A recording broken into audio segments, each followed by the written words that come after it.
This is LBC from Global, leading Britain's conversation with James O'Brien.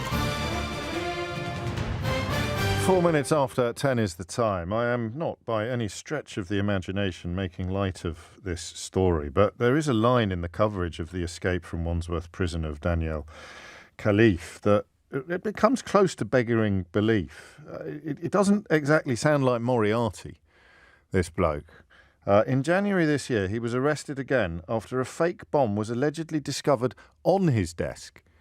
And not even under his desk, but on his desk. And yet the mode of escape yesterday does suggest perhaps a slightly higher level of criminal enterprise than some of the offences that he was jailed for would otherwise attest. The 21-year-old was wearing a chef's uniform of red and white checkered trousers because he'd been working in the prison kitchens. I bet he was wearing Crocs. They always wear Crocs in kitchens as well, don't they? And escaped, apparently, by clinging onto the bottom of a van that had been delivering food into the grounds of the South London prison. I've got a couple of thoughts on my mind this morning. I won't detain you unduly with the first one. But we only talk about prisons when someone escapes, or when some prisoners end up on the roof, or possibly when prison officers go on strike. It's a mad illustration of how the media works and the relationship between the media and public interest / public opinion, isn't it? I mean, it's inevitable. This isn't even a criticism. But just use this today as an illustration of how agendas are set.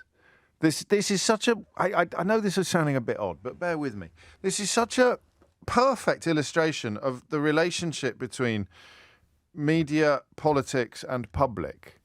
We wouldn't know. I mean, how many people are in prison at the moment? You have to know when a prisoner escapes, especially this one, because we've been told not to approach him if you see him. But how bad are staffing issues at Wandsworth Prison, for example? I saw one politician this morning being asked how come they could have only a third of people turning up for their shift at Wandsworth not that long ago. Did you know about that? You didn't know about that. I haven't talked about that. That's the kind of thing I should probably be talking about. I don't know about that because it's not being reported anywhere else.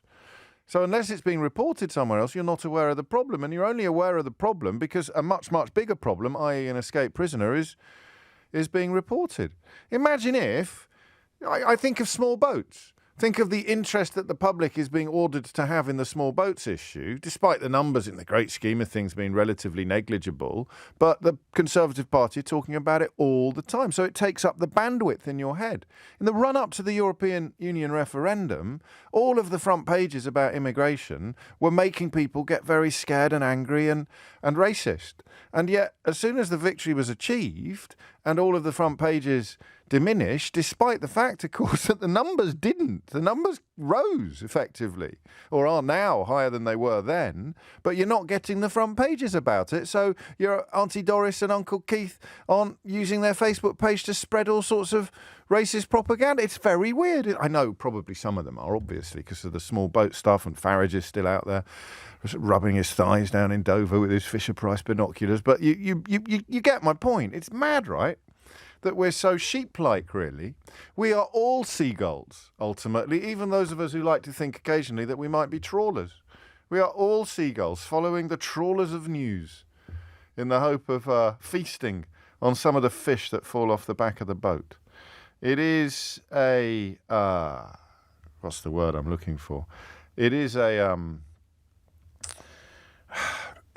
It's almost certainly a lens through which we're going to look at bigger stories, okay? If there is any breaking news regarding Daniel Abed Khalif, who police believe may be trying to leave the country, again, I don't know what that's based on, except the fact that he's just escaped from prison. He's probably trying to leave the country. But if there is any breaking news on this in the course of the morning, we will, of course, bring it to you imminently. Let me give you some updates, like a proper radio presenter / journalist.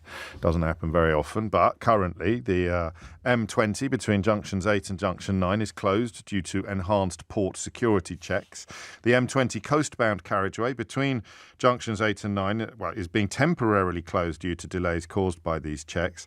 It will allow freight bound for the continent to queue on the empty section of motorway in order to keep any disruption to Kent's wider road network to a minimum. All EU-bound freight must use the M20. Other traffic must follow the signed diversion. So that's in place now on the already fairly beleaguered M20, and so it continues. But what I want to do, as I say, is use it as a lens through which to examine a broader issue. What's it like in our prisons? Are these stories about staffing crises correct? I think it might be one of those days by which the plural of anecdote is briefly data. If you work in a prison or you have recently been in a prison, ideally Wandsworth prison, but any other prison will do, I just want you to call me and talk me through what's going on. And also, here's the question for people who haven't been to prison or worked in a prison, which is, as usual on this programme, confining my callers to far too small a constituency. Why do we only talk about prisons when someone escapes? 0345 6060 973 is the number you need. I want to expand slightly on that second question. Why aren't prisons more politically pertinent? You really have Tories queuing up to compete about who can be cruelest about convicts, which, most of us don't struggle with as much as we do about their competition to be cruelest about disabled people or people on sickness benefits. But it's pretty obvious, almost all of the data supports the notion that if you look after prisoners much better than we currently do, if you prioritise rehabilitation over encouraging recidivism, then you reduce enormously the likelihood of reoffending. Illiteracy and childhood trauma, being victims of child abuse. The statistical disproportionality of people in those categories is absolutely off the charts. People who can't read or write, people who've had very dysfunctional or traumatic childhoods, the likelihood of them ending up in prison is absolutely off the charts compared to people who've had happier youths and happier formative years. And yet what do the Tories do constantly? And Labour isn't much better in my lifetime, in my memory. I don't think it is. I could be wrong. The priority is put on just punishing. And then you get your usual right-wing dinosaurs queuing up to talk about, well, prison's like a holiday camp, really, which means you've been to neither a prison nor a holiday camp for the last 50 years. But somehow, once again, though, those appetites for outrage and performative cruelty are always going to be fed. So that intrigues me. Why do you think that prisons are not? So this is a conversation we should have on a day when there's no prison-related news, on a day when there's no prison escape. Why don't prisons feature more? What is the role of prisons in politics? In America, it is actually true in some states that the private companies running prisons receive guarantees from the county or the state about how many people will be imprisoned so that they can guarantee their income stream. So they get money per prisoner. They're private sector companies. Opening a prison in a state is generally considered, or in a county, is generally considered to be a win because it provides jobs and economic boosts. So in order to encourage private prison companies to open prisons in your town, you guarantee them a certain level of prisoners, a certain level of convicts coming through, which then, it is often argued, I think very successfully, influences sentencing structures from judges who are on the same ballot often as the politicians who've delivered the prison to the town. So, the role that prisons can play in politics is hard to overestimate.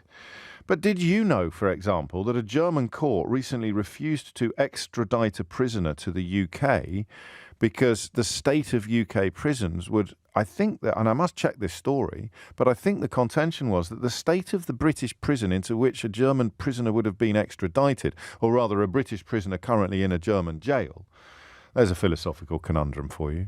Is a British prisoner in a German jail a German prisoner or a British prisoner? A British person in a German jail, is that a German prisoner? Or is that a British prisoner? But anyway, there was a prisoner in a German jail who was British, and German courts decided he couldn't be extradited to this country, I think, and as I say, I need to double check this, but quite a few of you are reminding me of it, and there is a small bell tinkling in the back of my brain, because the state of the UK prison would have potentially constituted a breach of the prisoner's human rights. And remember, human rights are awful unless you're a human who likes rights. Can't believe we still have to make that point almost every morning in Suella Braverman's Brexit Britain. Down with human rights unless you're a human who likes having rights. In which case, please don't abolish human rights. So there it is. What is actually going on in how bad is it in prisons? How surprised are you, given your connection with the prison service, that somebody has managed to escape from a prison that seems to me to be one that he shouldn't have been in the first place? I think terror suspects and Belmarsh should go together like a horse and carriage, but I don't know much about that. And then we have the other question, the attendant question of why do you think prisons are not a more politically alive issue? Why don't we have politicians saying we're going to spend a lot of money on rehabilitating prisoners and we're going to bring the reoffending rate right down. We're going to show you the international examples and the international models that prove that this is the right approach. We're going to bring the reoffending rate down so low that the amount of money we currently spend on prisons will be enormously reduced. I don't know why they don't do that. Hit the numbers now and you will get through. 0345 6060 973 is the number you need. I don't know, is this Idiot's Corner? They've spelt bankrupt with a C rather than a K, so I don't know. I'll let you decide whether this is the first entrance into Idiot's Corner of the day. So it couldn't just be useless, lazy, incompetent staff at the prison. I would love to see O'Brien attempt to run any type of establishment, even for 6 months. It would be bankrupt in no time. That's bankrupt spelt with a C from our first genius of the day. I do run an establishment. I run the most successful radio show, talk show in the history of UK commercial radio, pal. Got a team of 2 and a budget of pennies. James O'Brien on LBC. James O'Brien on LBC. 10:18 is the time. Hi, James. I'm a Samaritan and I'm also the branch prison support officer for my local prison. Believe me, you do not want to know what it's like in there. Maggie, believe me, I do. I may not like what I learn, but I certainly do. And of course, the worse it is, perhaps the more pertinent the attendant question this morning becomes, which is why are prisons not a more politically... What's the word I'm looking for, by the way? I keep saying alive, or pertinent. I say pertinent too much. More politically... issue. And here's your story. I mean, why isn't this everywhere? Why isn't the Daily Mail getting upset about this? A German court has refused to extradite to the UK a man accused of drug trafficking because of concerns about prison conditions in Britain. The decision has been described as a severe rebuke and an embarrassment for the UK by a member of the Law Society. This is Suella Braverman's patch, really, isn't it? Prisons. This is Suella Braverman's broken Britain, where Germans won't extradite criminals to the United Kingdom or criminal suspects to the United Kingdom because the state of our prisons is so bad. It's an Albanian man. So now the other question gets even more complicated. An Albanian man in a German prison who they want to extradite to Britain. Is he a British prisoner, a German prisoner, or an Albanian prisoner? I don't know. But the regional court, the higher regional court in southwest Germany, made its decision earlier this year. It's only just been made public, and a translation of the court report said, the court decided... I nearly did a German accent then. Imagine how... God, I'd probably get cancelled. The court decided that the extradition of the Albanian to Britain was currently inadmissible. Without British guarantees, extradition is impossible in view of the state of the British prison system. There are no legal remedies against this. Wow. So British prisons are so bad that German authorities won't extradite criminal suspects here. Jerry's in Yorkshire. Jerry, what would you like to say? Morning, James. I've recently retired from the prison service after 25 years. Okay. Why is it not more political in the public eye? Yeah. Because the public don't care. Do they not? No. Once your latest monster is paraded through the tabloids throughout the trial, yeah, and put behind the wall, the public forget about them. But that's chicken and egg. That's where my introduction started this morning. If you looked at reoffending rates, or if you looked at, for example, there's an astonishing statistic that Julie's just sent me about female prisoners, women prisoners in Scotland, and the percentage of them that have suffered serious head injuries in the past is in the high 70%. And then you look at childhood trauma, you look at literacy rates. If the statistics on that were in the newspapers as often as the statistics about small boats are, then we'd probably sort the prison system out by tea time. Charged, Jerry, politically charged. Yeah. That's the word we want. Thank you, Tamsin. I think the the problem is that the prison service, prison staff, they work like goalkeepers. As long as everything's running right in the prison system, i.e., as far as the public are concerned, nobody's getting over the wall. Yeah, the public don't care. In 1984, nobody died. In 1985, nobody died. In 1986, nobody died. In 1987, one person died. So that's how they view it, really. It's only keeping a lid on things.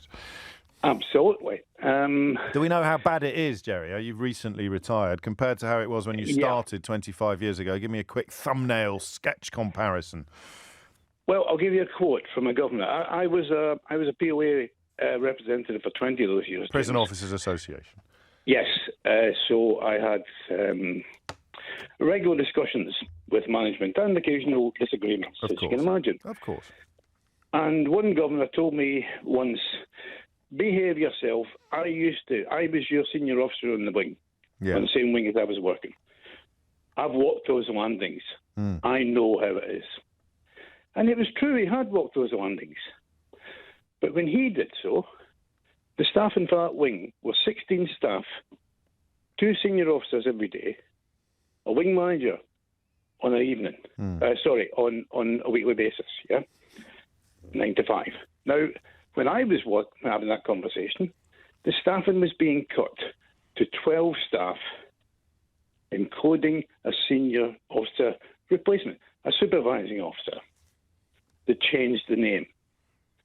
So you'd cut the staffing by 25%. When did that happen? Austerity or sooner under Labour? Well, I think you're looking back around about 6-7 years ago, that particular week.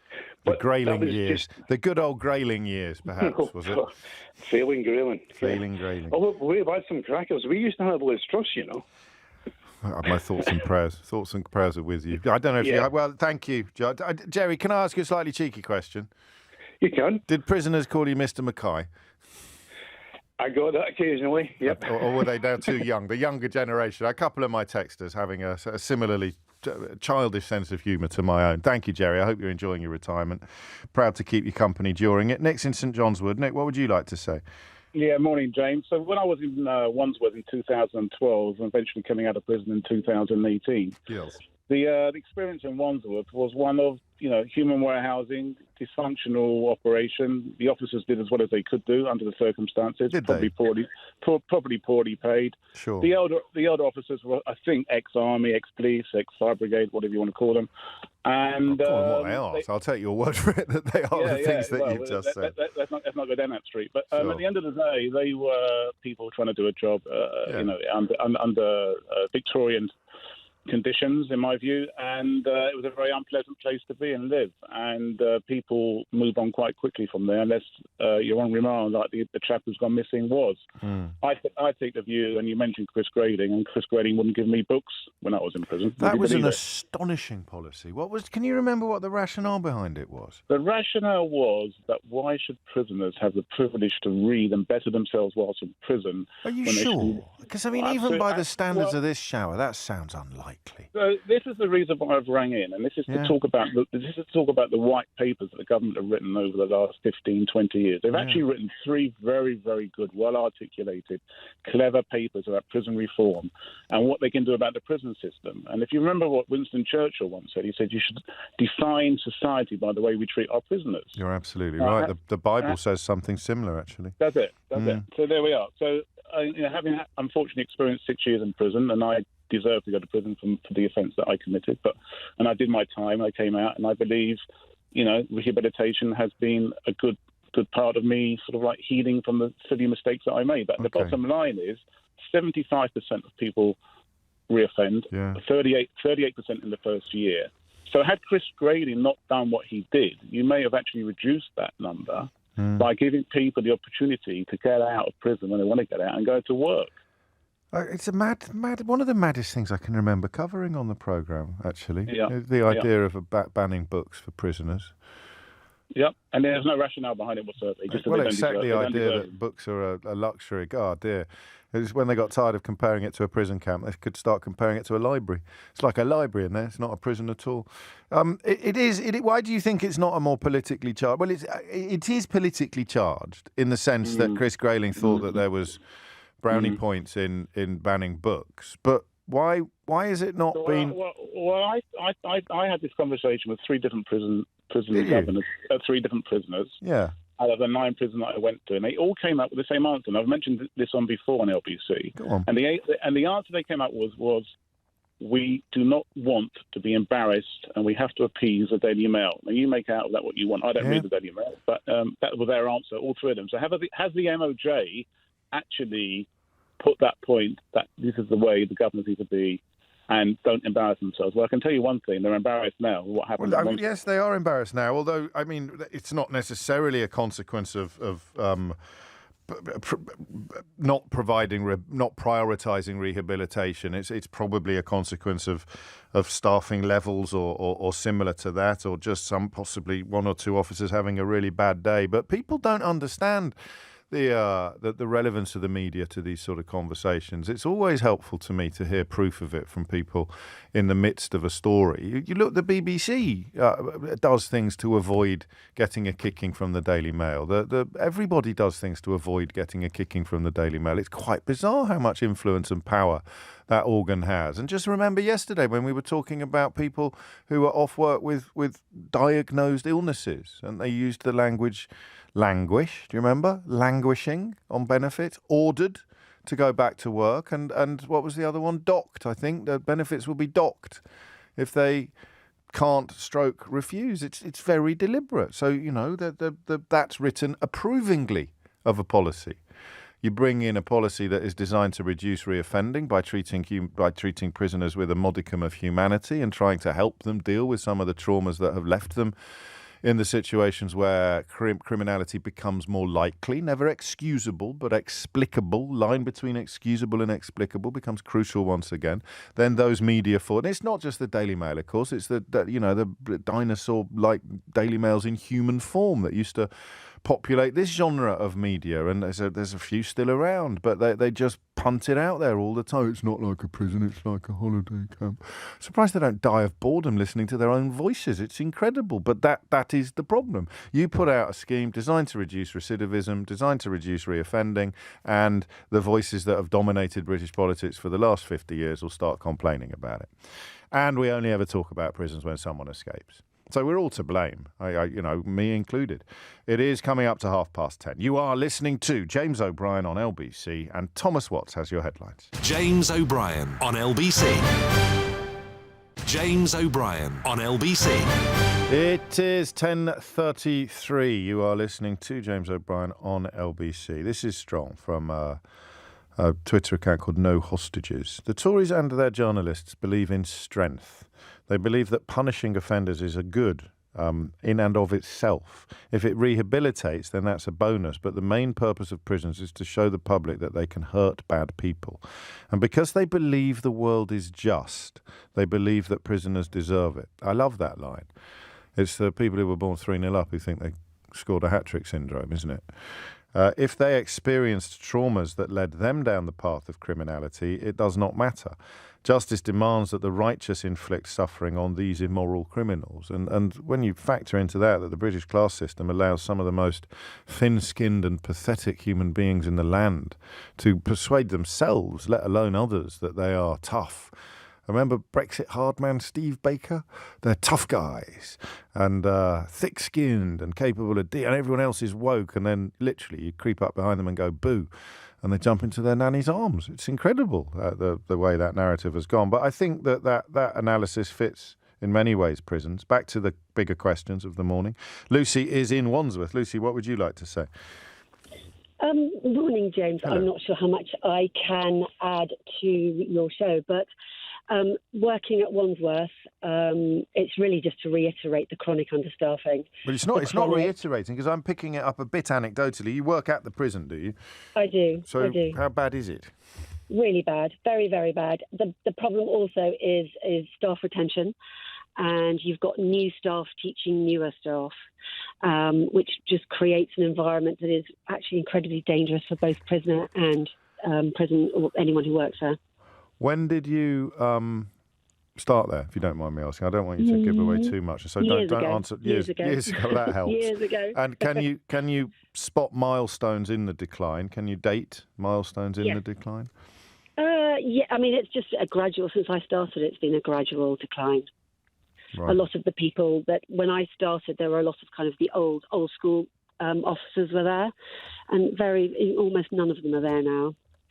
And it's just all new people. And how often? I mean, what are the numbers like on the? You took me by surprise by stopping talking. Then, Lucy, I thought you'd taken a deep breath, and that's absolutely fine. What in terms of shifts being full? How does that work? I mean, the full complement of staff turning up every day, or is it there loads of overtime? How do shortages translate into numbers on the job? Lack of numbers. You get at night time, yes. Which is a particularly vulnerable point. You get people being asked to do double shifts. Right. And that's not a rare occurrence. So what have you been in since the escape? No, I haven't. What will it have done to morale, or what will the atmosphere be? I would say morale, people just carry on, don't they? Of course the job still has to be done. And people have to be protected, and, the job has to be done. So I would imagine morale is incredibly low with everyone. And then of course staff will probably at some point come in for a kicking, and very little attention will be paid by the kickers to the broader context of cuts and shortages. Thank you, Lucy. 10:37 is the time. I'm going to talk to Dave in Guildford next, but I just want to give you a quick heads up, or indeed what we often call a trigger warning, that Dave's story will involve a fairly graphic description of self-harm, which we've decided is essential to the story that he'll tell us. But if that's something that is likely to disturb you or anyone that's currently with you listening to the radio, then do be warned. Dave, what made you pick up the phone? Yeah, morning, James. Hello. A couple of points, really. The one with the graphic detail I'll explain in a minute, but the first one's a bit of an easier point, is that the reason why that governments don't sort of promote or talk about prisons and prisoners too much is because it's not a vote winner. Yeah. So people, they have the concept that the general public believe that prisoners should be given nothing and throw away the key. And so because of that, if they were to say, we're spending money on prisons, we're improving the environment for prisoners and people that work there, they believe that the general public would think that's a waste of money. But the other point I wanted to make was that involving the escape from Wandsworth. Yes. I was involved in an escape. A prisoner escaped from me when I was in the prison service, whilst I was on an escort. And I'll just briefly, if I can, tell you the story. So I've been out of the service for about 12 years. Okay. I worked in both environments, male and female. This happened at a male establishment. I was leaving duty one day after a day working during the day. I went to the gate lodge where you hand in your keys to leave duty for that to sort of sign off, and then you hand over to the night staff. When I went to the gate lodge, the duty governor was in the gate lodge, and she was asking if anybody would extend or stay on to facilitate escorting a prisoner to hospital due to an act of self-harm that he'd done. Right. Due to the fact that the prison I was working at didn't have 24-hour health care. Right. So anything outside of sort of office hours, if you like, had to be facilitated at hospital. So I volunteered to do it with another colleague. The aforementioned prisoner was in the segregation unit because he had a telephone concealed in his person, shall we say. Yes. I'll leave that to your imagination. He was being punished. He was on enhanced punishment. Well, it wasn't being punished. They needed to get the phone out, and the only way they could do that was by keeping a very close eye on proceedings, Dave. Yes, and so that it passed through him, basically. Anyway. Go on. So we went down to the segregation unit, and on the way, the governor said she would regale me with the reasons as to why he'd done what he'd done. And she said to us that he'd self-harmed because he'd spoken to his girlfriend on the out, who had been forced into an arranged marriage. Okay? Yeah. So we get to the segregation unit, And I was what's called IC of the escort, in charge of the escort. So all the paperwork that goes with it, all the arrangements are down to me. My colleague would just purely be handcuffed to the prisoner. When I applied the handcuffs, the governor at the time asked me not to apply them in the correct position, but to apply them above the elbow on the fat of the arm, which was against all protocol. Right. So I questioned it, and I said, well, it's against protocol, Governor. I'm not happy about doing that. But I said to her, obviously, you're the governor. You sign the paperwork. That's fine with me, you know. If a prison governor says to you, open all the gates and let them out, that's what you do. They're in charge. Yes. So we've done that. Went by ambulance to the hospital. Went into triage. Bearing in mind, this is now probably about 10 o'clock at night. Right. Went into the triage. We're triaged. I reapplied the handcuffs to the... In fact, he didn't leave the handcuffs at any time. There's a process where you swap the cuffs over while he's still handcuffed so they can manoeuvre him around and treat him. Anyway, all those protocols were followed, all the paperwork annotated correctly. Went to leave the hospital. 2 a.m. we left there. The prison hadn't facilitated how we were going to get back. So I was left in a hospital in the middle of the night with a prisoner who was deemed a flight risk anyway, due to the fact he had a mobile phone on him. Right. Okay. As we went to leave, I went to put my hand in an escort. You have an escort bag with a mobile phone in it for my use to phone a taxi to get me back to the prison, which was my only way of getting back. Yeah. Whilst I was doing that, my colleague let out an expletive. I turned round and the prisoner was off on his toes. Right. What he'd done was he'd pumped up the fat of his arm during this time in the segregation unit, self-harmed. How did he do that? You mean doing exercises? Yeah, you know, like if you do something like, you know, it makes your arms fatten up at the top. If you like, you know, you can do press-ups or you can okay. Right, okay. There's various ways of doing it. He was a very skinny prisoner anyway, in all fairness. Okay. So what he'd done was he knew that the handcuff would then slip off down the fat of his arm when it had relaxed, if you like. Yeah. And off he went. So I then phoned the prison, which I'm duty bound to do, obviously, and phoned the police, which I'm duty bound to do. Yeah. So the police turn up.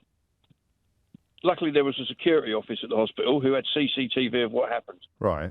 The sergeant said to me, he looked at it, and they ran us back to the jail, obviously, to meet with the governor, who then had to come in. He said to me that you're exonerated, you didn't do anything wrong. Sure. He said, I need to speak to your governor. So when we got back to the prison, he took her upstairs to her office, or went upstairs with her to her office. She came down ashen-faced. Right. Because she knew that what she'd done was against protocol, right? As in saying it's okay to... Yeah, go on. This story gets better. So what I forgot to mention was during the escort, the governor had said to me, if he wants to make a phone call to a member of his family, he can use the prison phone. Okay. So I said, you what? He can use the prison phone. She said, yeah, because if you put it on the paperwork, Governor, that's up to you. Right. So I facilitated a phone call, which was what the governor wanted, right? Anyway, he goes, it's then investigated. Yeah. During the investigation, the outcome of the findings were that I needed to have handcuff training. Yeah? Yeah. And the prison governor in question was moved to head office in London. Right. Right. They eventually caught the prisoner, returned him to custody. The governor, this governor had gone by now, but the new governor called me up and said, oh, Ross, just to let you know, blah, blah, blah, he's been caught. And I said, oh, what happened, Governor, out of interest? So this is the story they said. That he escaped the handcuffs, ran to a house near where the hospital was, 2 a.m, knocked on the door. The person on the door answered it, and not only took him to the train station, but gave him the train fare to go to Birmingham. Well, and you think that's... I don't know how relevant this is to the conversation we're having today about what happened in Wandsworth, but it's a cracking tale. So what are you suggesting? Well, the relevance is because that the people at the top... Yeah. Right. They don't know what they're doing. It's I see. When you talk about the health service, when you talk about all these sort of public sector things, the thing about a prison specifically with staff is that, like your last caller, was it Lucy or Lisa? Sorry. Lucy. Yeah. Prison officers are firefighting on a daily basis. That's all they do. Yes, of course. That's all they're doing. Nothing else. And it's even worse now since I've left because of Spice. the drug spice. Yeah, that has. I've heard before that's absolutely changed. Even from people who thought that they were pretty au fait with drugs, are completely knocked out by spice. Just out of curiosity, Dave, what do you think? Are you suggesting that the story was what's the story? Cock and bull. I can tell you exactly what happened. Go on then, yeah. Try and do it a bit shorter than the last bit. All right. Okay, no worries. He's got a phone plugged up his rear end. Right. He texts one of his. So he gets picked outside. up. He didn't knock on anyone's door and somehow mysteriously persuade them to drive. He said to X time or next day, I'm going to self-harm. There's no 24-hour healthcare. They'll have to send an ambulance. Yeah. Right in the car park outside the jail, follow the ambulance. Yeah, that's what I thought. Then I'll sit the cuffs, bing, bang, bong, jobs are good. And Simple.com. How long did he stay out for, Simple.com? Well, a couple of months. But the irony of it was, which is a funny little addendum to it, is he was texting and phoning prisoners at the prison while he was out. To thank me for letting him out, sort of thing. Which cheeky beggar. You know, yes. Yeah, he got caught. But it's an illustration of a mess, an institutional mess, a managerial mess. I don't know that this story today is on the same page, really, but you would have thought that, naively, you'd have thought that somebody in prison would be watched closely enough, not to be able to secrete himself either into or underneath a van that subsequently drives out through the prison gates. I wonder who's going to get the blame for this one, Dave. Probably you. James O'Brien on LBC. James O'Brien on LBC. 10 minutes to 11 is the time. So, bizarrely, I got sent a book yesterday that I was already looking forward to reading for two reasons. The author had been in touch with me privately, and John Sweeney had been in touch with me, the great John Sweeney, him of the hat, had been in touch with me to alert me to the imminent arrival of the book and to make sure that I spoke to the author. And that arrived yesterday, and I had it in my rucksack this morning when I was coming into work, because I'm looking forward to reading it. And then I got off the tube at Leicester Square, and there was a poster advertising the book that actually said at the bottom of the poster, imprisoned in HMP Wandsworth, or words to that effect. And I thought, crikey, that's a bit of a coincidence, given that the big news story of the day involves someone who's escaped from HMP Wandsworth. I'm going to work on the premise, Chris Atkins, who is a BAFTA-nominated filmmaker and former prisoner, that you haven't organised this breakout entirely to draw attention to the imminent publication of your book that looks at the stories of repeat offenders and examines why they repeat offend so much. You're not the first person to say that, James. No. I'm sad to say he's not hiding in my wardrobe. It's nothing to do with you. Maybe I'll let him out once I've done my media rounds. What was your first thought yesterday when this story popped up in your newsfeed? I mean, you just think, God, you're just amazed it doesn't happen more often, James. You know, you look at it from the outside and it looks like a big, scary, terrifying, secure place. And you go in and it's like, I describe it as a dystopian Fawlty Towers. It's just, abject chaos on a day-to-day basis. And it just farce minute by minute. So, officers, fresh out of school, 8 weeks training, paid minimum wage. There's not enough of them. Those that are there are all filling out forms. Everything's handwritten on paper, if you can still believe that. You're old as I am. You remember, like at school, all the carbon copies and slips and chips? Yeah. It's like that. It's like going back to the 1970s. And as I say, things like this do seem to happen with terrifying frequency. If it's not escapes, it's riots, it's hangings, it's the whole system is just completely crumbling around the ears of the officers. And yet there's no political capital in it. It often seems, which I know is something you address in part in the new book. This idea of there being no appetite whatsoever to improve the scenario. That's almost even more Kafkaesque than the chaos that you've just described. Absolutely, because I think the things that we can do to make it better, and by better I mean lowering crime and lowering reoffending, are blindingly obvious. Like, everyone knows what the solutions are. It is spend a bit more money on housing. So when prisoners are released, they don't go onto park bench. They've got somewhere safe and secure to live. It's spend money on education. 50% of prisoners are functionally illiterate. So it's why Just say that again. 50. 50 is crazy, isn't it? Yeah, 50% absolutely bonkers. And you've got them. You've got a captive audience. You could just teach them to read and write when they're inside. No, all that funding got cut under the Tories. Right. Huge numbers of prisoners, maybe 89% of prisoners have some kind of mental health problem. And the joke is, if you don't have one before you go in, you'll get one when you're inside. So why not treat their mental health problems? No, we don't. The mental health problems get worse. A lot of them have drug problems. Those drug problems get worse inside. So if you compare it to a hospital, it's like a hospital that makes people more sick. Do we know whether Wandsworth is a particularly pertinent example of the broader malaise you describe, or whether it's just of a piece with the rest of the prison system? I was told it was particularly bad. So when I arrived in Wandsworth on my first day, the terrifying officer said to me, it was the largest prison in Europe. It was the second most overcrowded in the UK, and it had the highest suicide rate when I arrived. That was my introduction to the place. And when I went to other prisons... Sounds like a holiday camp, Chris, doesn't it? Well, exactly, yeah. Lags living it up. Yes. And when I went to other prisons, people would say, where were you? I said, I was in Wandsworth. And they're looking, oh, God, respect, man. So, yeah, it was particularly bonkers. Tell us a bit about the new book, which we shall probably talk about again at rather more length, but it is so on the money of what I was talking about at the beginning of the show. It's the recidivism, isn't it, that is the hardest thing to get your head around, because by every available measure, reducing reoffending is a win for absolutely everybody, society at large, the prison system in particular, the former prisoners, of course, soon to be... So what was the purpose of the book? And of course the victims, the potential victims, yes. Yeah, exactly. So the big number that just blew me away was 80% of all crimes are reoffences. So they're crimes that have been committed by someone who's been to prison before. So 45% of ex-prisoners reoffend within a year of release. And it costs the state $18 billion a year. So if you can sort out reoffending, you'll suddenly sort out huge amount of crime. I'm amazed more people aren't talking about it. So what I do is because I met a lot of people inside. I was inside in 2016. And that's why I've known a lot of these guys for sort of 7 years in some cases. So they don't really see me as a journalist. Right. I'm a journalist anyway. They see me as another ex-con. So I've kind of got quite a good access to their lives and stories. And I follow some of them who just go in and out and in and out. And I look at the systems that are supposed to be in place to steer them away from reoffending on the outside. And what actually happens is those systems steer them right back into a prison cell. And we're all paying for that. Everyone's paying for that. And you are in many ways insulated from that by your socioeconomic status and your class before you went in, and your education. Yeah. So I'm the exception, not the rule. Sure.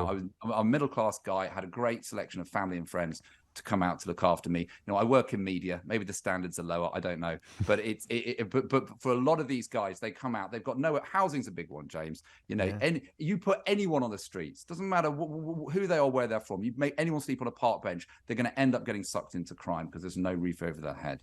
And what happened? All the funding for housing got cut. Some of these people come out. They've got terrible mental health problems. They're getting medication in prison. Right.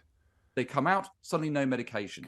Some of them have schizophrenia, quite dangerous conditions if they don't get their meds. So what happens is they reoffend and they go back in. So the book, time after time, is really just looking at that terrible cycle. Bizarrely, one guy, Simon McClellan, he actually committed a similar prison break about 10 years ago by pretending to be his own twin brother. Okay, he got his twin brother to get arrested for drunken disorderly. He was serving 4 or 5 years. They got into the same cell. They switched places. Simon walked right out the front. Again, national manhunt, ports closed, complete national embarrassment. When they got him, and they always get them in the end, and he went to trial, the judge threw it out. Why? Because they're non-identical twins. They don't look anything like each other. Seriously? There was no excuse. It was prison incompetence. Which is probably what will emerge. We'll find out more on this case as well. When we find out how he got out, but it's not going to be a pretty tale for whoever's in charge of security that day. No. Time after time, Repeat Offenders, The Inside Stories by Chris Atkins is quite remarkably published today. And it's available, therefore, in all good bookshops. We'll talk again at more length, I think, because I hugely enjoyed a bit of a stretch, your first book, which was essentially about your experiences, your diaries. And this, as you say, is more of an examination of some of the issues that continue to concern anybody really paying attention. Chris Atkins, thank you. 10:58 is the time. I can squeeze in one more. Adam's in Reading. Adam, what would you like to say? Yeah, just talking about Wandsworth. I worked there for over 15 years and just left recently. I just want to bring it to people's attention. Like they don't really understand what goes on behind there. No. There was, up to quite recently, it was the largest prison in Europe, housing nearly 1,600 prisoners. When the cuts come in 2010, 2011, I was in a unit held 300 prisoners. We had 6 staff, 6 to 300 prisoners. So they're entitled to exercise. Every door got opened for exercise every day. So that's 6 staff to 300 prisoners. And from there, you've got people serving 20 years for murder, or you might have someone in doing 2 weeks for nicking a donut from Greg's. It's a complete melting pot. What they think? I mean, it doesn't. I don't even think. I know they needed to save money, but some of the austerity stuff was clearly ideological. It was the small state, low taxes vampires that were trying to sort of hijack the global financial crisis. But would you save that much money by decimating? I think it was to do more with they offered a thing called beds out to officers that had been in the job. So the older ones with more experience who had pension provision and decent wages, get rid of them and replace them with school leavers on minimum wage. Massive, and it was hard enough running a wing with. We might have had nine staff with a senior officer, but that was experience. It was jailcraft. It was manageable. Yeah. And then you're basically opening a wing of 300 prisoners with 6-7 staff. The longest now probably a year in. It's just an accident waiting happening now. I've been saying it for a long time. And there it is. And of course, this is in a sense. I mean, touch wood, nobody gets hurt, and he's soon recaptured. But of course, other disasters that can happen as a consequence of the chaos and the staffing issues you describe could have much more unpleasant ramifications, could be much more tragic, even fatal, as Chris Atkins alluded to a moment ago. It is. I've just had a flick through this morning, and it's a cracking book. He can really write. So Time After Time, that one's called. And yesterday, of course, we spoke to Rory Stewart about his book, which Patricia in South London has already read. Well, she's got well stuck into it because she tells us that in Rory's new book, when he writes about when he was Minister for Prisons and what he came up against when he literally tried to enact and introduce some of the ideas that we have been bemoaning the absence of all morning. But there it is. It's news, but it's a little bit more dog bites man than man bites dog, it would seem. James O'Brien on LBC. James O'Brien on LBC.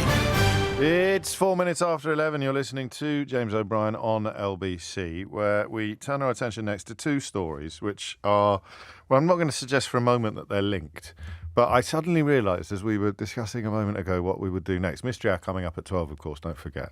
It's the same story. It's sort of the same story. It's the cost of child...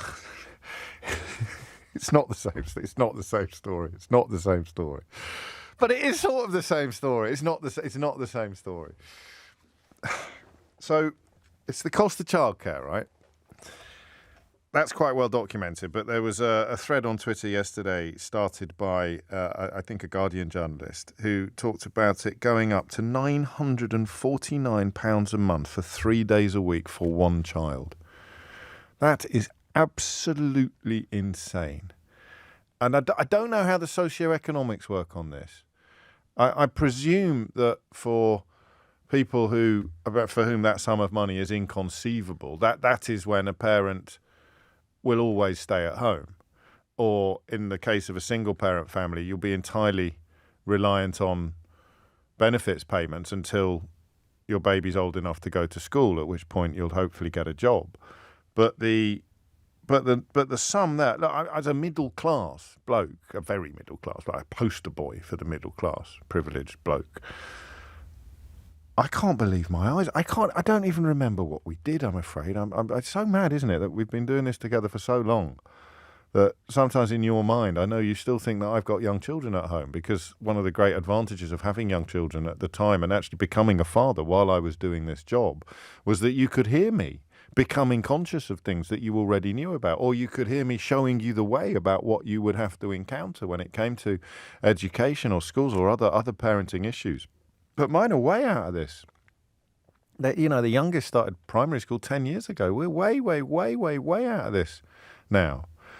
I can't remember what we did. And I know that Mrs. O'Brien stepped back from work quite a lot, more than we were expecting, actually, because you never know what you're going to do. And to have the freedom to do that was a wonderful thing. But £949 a month for 3 days a week. You just can't afford it. And this journalist writes, it's nearly bankrupting us, and I can only work 20 hours a week max as a result. Another reply told us that nurseries are so oversubscribed where she is that they registered their fetus for the days that they needed, just 4 days a week, when she was 3 months pregnant. before they'd even told some family they were pregnant, and that's going to cost £1,200 a month. And that's a huge, huge increase in the last few months. That is part of the thing that we'll explore. So that was one of the contenders for the conversation that we're going to have this hour.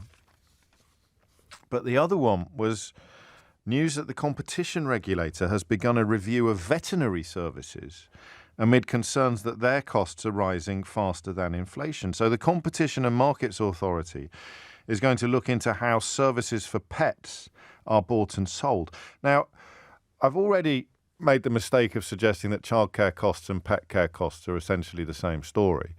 So, in for a penny, in for a pound. I'm now going to bring undertakers into the conversation. But don't look at me like that. This makes sense, all right? I remember a few years ago when it was revealed that high street undertakers, family firms, the ones with which we were all passingly familiar, ideally not through actually having to avail ourselves of their services, but through knowing exactly where they sat on the high street. There was a superb documentary I remember watching that revealed how many of them had been bought by the same massive American conglomerate. And very cleverly, having bought them, they left them looking like they looked before, so it would still be called Keith & Sons. It would still have the old name above the door, but the outfit, the company, the going concern had been bought lock, stock and coffin by this massive American conglomerate that then, of course, could control the market. So much of the service did they own that they could put prices up. And I think the suspicion is that vets might have been subject to similar forces. In fact, the Times reports this morning that the market has been transformed by consolidation, right? So independent practices are being taken over by groups. It used to be the case that small practices accounted for 89% of the industry. That was 10 years ago. By 2021, that had fallen to 45%. Presumably, it's fallen a little further now. And that means even if you're phoning up 3 different vets to ask how much it's going to cost to get Tiddles neutered, the answer will be the same. We've got, and you're going to laugh at me now, you really are, we've currently got 3 cats and a dog. And the amount of money, do you ever do the thing where you don't look at it because you don't want to know? I first did this with coffee. One day I used to buy coffees for everyone in the team every day when I came to work. And one day I added up how much it was costing me a month. And as soon as I did that, I never did it again. You can buy your own blooming coffee. I couldn't believe it. So never do these things. Never look at it. Never add it up. There was a nice little artisan coffee shop downstairs where the old studios were. And I'd come in every morning with about 5 coffees. I added up how much I was spending a month, and it was absurd, absolutely shocking. So I don't ask. I am the least petty person in our family, right? 3 cats and a dog. I'm not anti-pet. I am not as big an idiot as I was when I started in this job, and I used to take the mickey out of people for loving their pets more than their humans in their lives. But then I got a message. I wrote about this in my second book. I got a message from a chap who'd recently lost his wife, and he said, without our 2 Dachshunds, I think they were Dachshunds, I honestly wouldn't have survived. And I thought, you've got to stop taking the mickey out of people who are heavily, heavily, heavily reliant upon their pets. There was another one of those things that without your help, I would have not been able to rescue myself from my own idiocy. You can tell what I'm planning here. I'm not talking about undertakers, but I am planning on having a conversation that runs the cost of childcare alongside the cost of pet care. Now, that puts pressure on you because I don't know why, and I don't want to be rude, but the average listener is not very good at keeping 2 thoughts in their head at the same time while I'm on the radio. So there are 2 completely separate phone-ins here, which are also in many ways the same. I think. So I think on the second one, the animals, I'm just going to go for how expensive is it? Because I think it's going to be eye-watering for people who don't know and almost affirming for people who do. So and I'm talking about either relatively straightforward procedures that you can't quite believe the cost of, or tons of money that you've spent on your pet because you love your pet. more perhaps than you love almost anything else in the world. So other people I have to confess that spending a heck of a lot of money on a goldfish, which we took a call on once, will never quite make sense to me. I think an animal that you can't stroke is kind of hard to understand the emotional bond with. But I'm certainly not going to take the mickey out of you like I would have done once. But what the most amount of money on a procedure for a pet is kind of what I'm looking for this hour. But I don't want you to rule yourself out. It's not just a competition to find the most amount of money ever spent on a pet. It's a slightly more grown-up examination of the Competition and Market Authority's review into the question of whether or not we are being scalped effectively by vets. 0345 6060973, okay? And I would like to hear, just because I'm a bit childish, I would like, if you spent 30 grand getting your dog's new knees or something like that, then I would quite like to hear that, just, because it cost you 4, wouldn't it? And alongside that, I want to know not so much how much your childcare costs, because this is going to be in a ballpark, I think, figures with a slight geographical variation. But having been completely ambushed by the cost of childcare, right? I'm talking about you now. You have been completely ambushed by it. And just when you thought you'd got used to the ambush, you thought you'd got used to what you were paying a year ago, the cost of living, energy and the rest of it, and probably staff shortages as well, because we see them in all sectors as a consequence of the brilliant Brexit. I want to know how you've changed your life unexpectedly as a consequence of rocketing childcare costs. So I am trying, and I am nothing if not optimistic, to run concurrent phone-ins about the cost of childcare and the cost of pet care, the difference being that the pet care about which we're talking is the cost of veterinary treatment, which doesn't always involve being sick. I think most of us probably pay over most to have our animals spayed or neutered or whatever the right word is these days. But, I've got a cat. He's quite old now.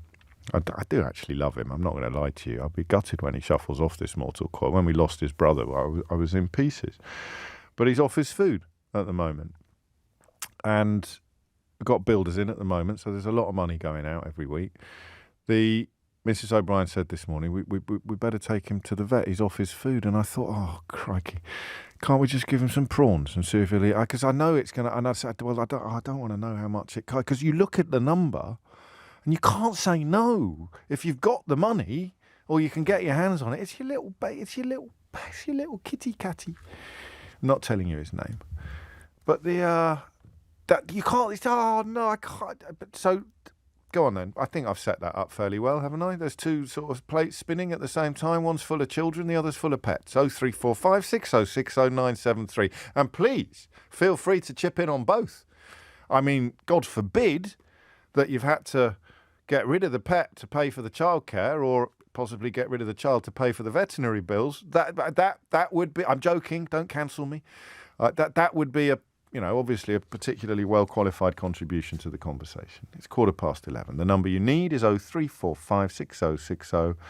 Yeah, I'm already getting 973. Sorry, I'm already getting the texts in about things I can't quite believe. I don't want to say that vets are taking the mickey, but some of this stuff. We've just got a quote for our Cocker Spaniel to have their teeth cleaned and about 4 or 5 teeth taken out. It's between £700 and £1,000, and because she's so old that pet insurance won't cover it. Fiona suggests she's in the wrong job. Fiona, mate, if those numbers are correct, then so am I. James O'Brien on LBC. James O'Brien on LBC. It is 18 minutes after 11, and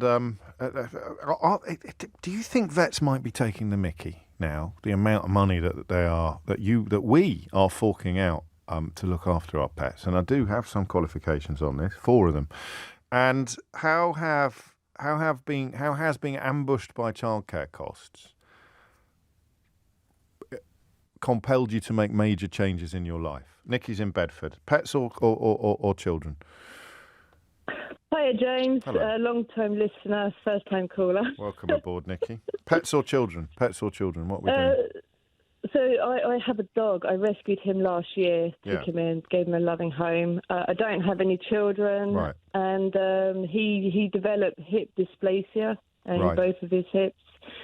So I've just got him in following surgery in one of his hips, which is costing 10 grand, just for one hip from the operation. So I've literally just sat down, put the radio on to listen to you, and I've got to take him back for a follow-up, which is x-rays and another check, which will be an additional £600 just to take him back, just to make sure that the hip is recovering and just to make sure that How are the other three? Okay with him. Sorry? How are the other 3 hips? Other 3 hips? Yeah. Are they all right? Oh. Well, I presume so. I know he's been measured up, but they've only done the worst. Are you a lottery winner, or that's such a serious chunk of change? Yeah. So I almost had a heart attack, and I had that heart sort of sink feeling. I felt absolutely sick. I didn't know what to do. But I think credit cards, family, he is part of the family. He is one of the children in the family to my parents. Right. And it's that, isn't it? It's if anything happens to one of your children, you do what you can to fix them, make them better. You go and find it, you're going to pay it. But yeah, it's a hell of a lot of money to find or just to try. Forgive me for asking this question, because I don't think you'd want to think about it, but what is the alternative? If you literally couldn't get hold of the money, what would have happened? Would he have been put down? Yeah, so when we found out how bad his hips actually are and the cost of it, my mum broke down in tears. Yeah. And she was just going, we will pay it, we will do whatever we can, we will pay it. Did you get a second opinion? Well, I knew his hips were bad for walking. I know, but on the cost, I'm thinking, because you didn't, did you? No, but we went to a local vet, and then the X-ray showed, and no, I meant on the cost. I meant like a second quote, because it seems to me they've just plucked that figure out of the sky. 10 grand. Well, how long did it take? How long was it How long was he under the knife? Under the thingamy? Dogs only have 2 hips. Sorry, 2 hips. So he was under for around 4 hours. For 4 hours, £10,000. So they want £2.5 an hour. How many people are in the operating theatre? That I don't know, but they were excellent and they've looked after I know. And it's work, so we don't care how much it cost. It's work. He seems happy. Yeah, so he's had one done, and then I need to see how he gets on with the other one, and then at some point down the line, he might need the second one doing. So that's another 10 grand? Plus recovery fees. So you're not going to get much change out of £25,000, Nikki? Yeah, so now sitting here thinking about it, I just feel sick. Well, I don't want you to feel sick, and I understand why you're doing it, and I'm glad I'm not that idiot anymore who would have sat here sort of mocking you, really, for what you do. I understand why your mum broke down in tears.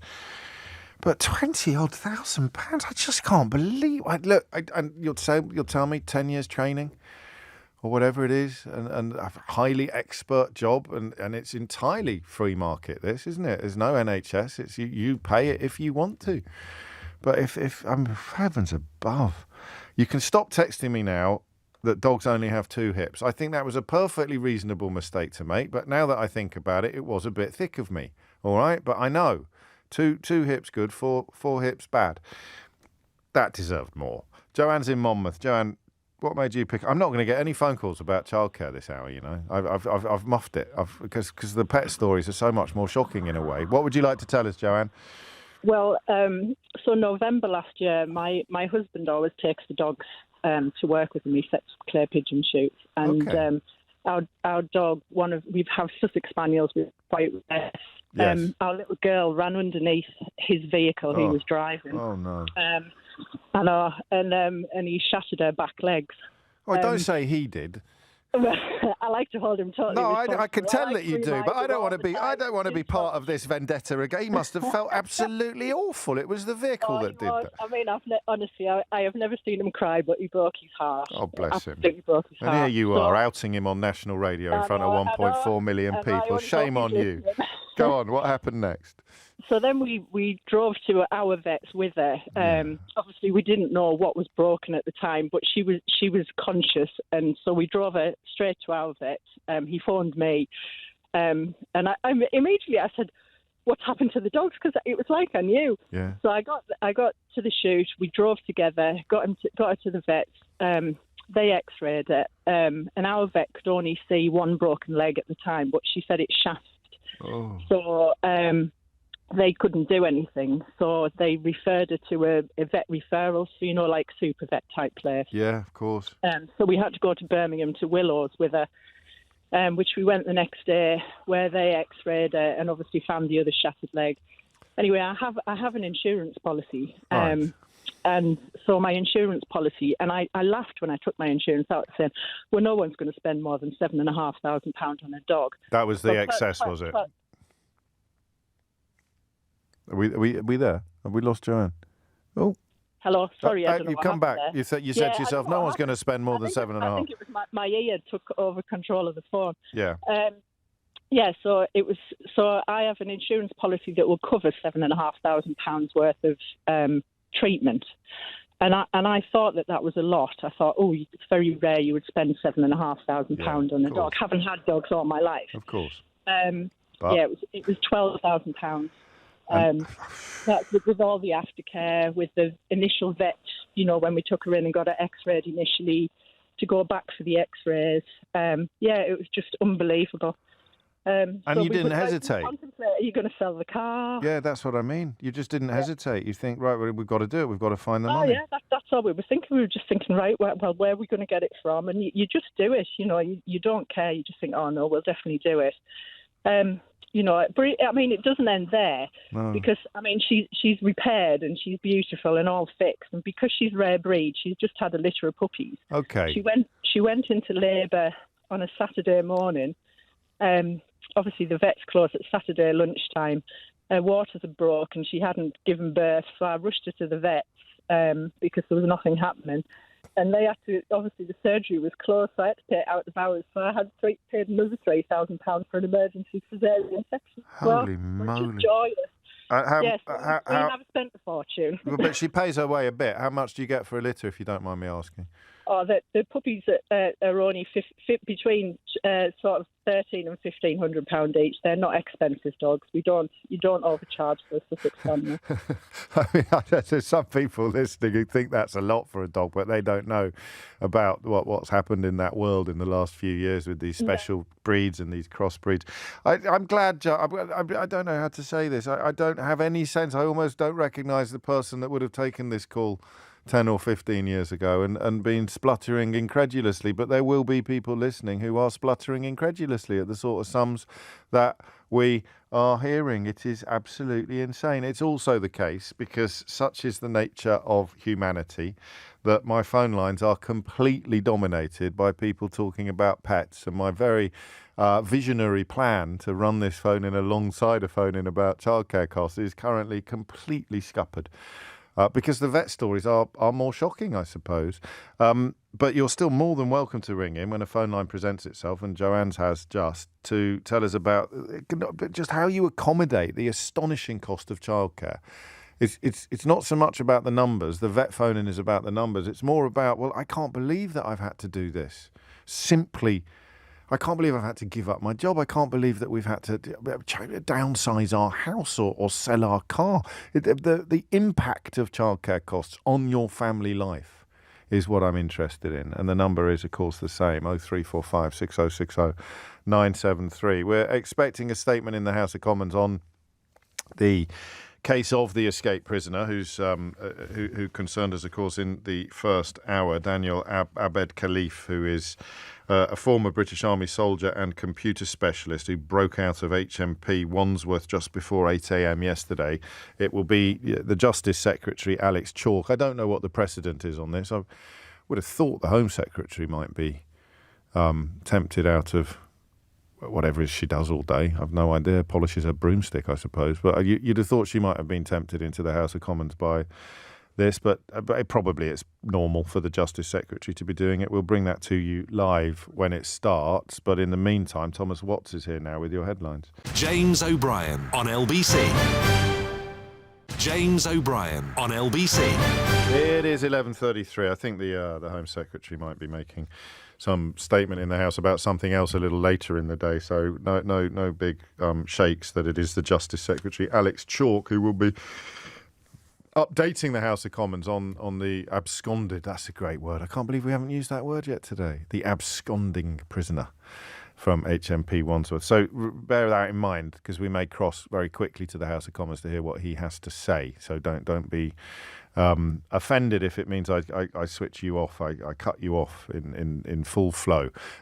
Last caller mentioned Supervet, of course. I have to remind you, Noel Fitzpatrick, the Supervet, is one of the most remarkable guests I've ever had on the Full Disclosure series, my Full Disclosure podcast of long-form interviews. That's the fancy way of describing them. You could just say long interviews, but long-form sounds better. It makes me sound like some sort of master of the genre. So the series, the Full Disclosure series of long-form interviews, the Noel Fitzpatrick one is one of the most remarkable I've ever done, I think I can say with some confidence. And he certainly has things to say about the state of the veterinary industry these days and the proliferation of, what do they call it?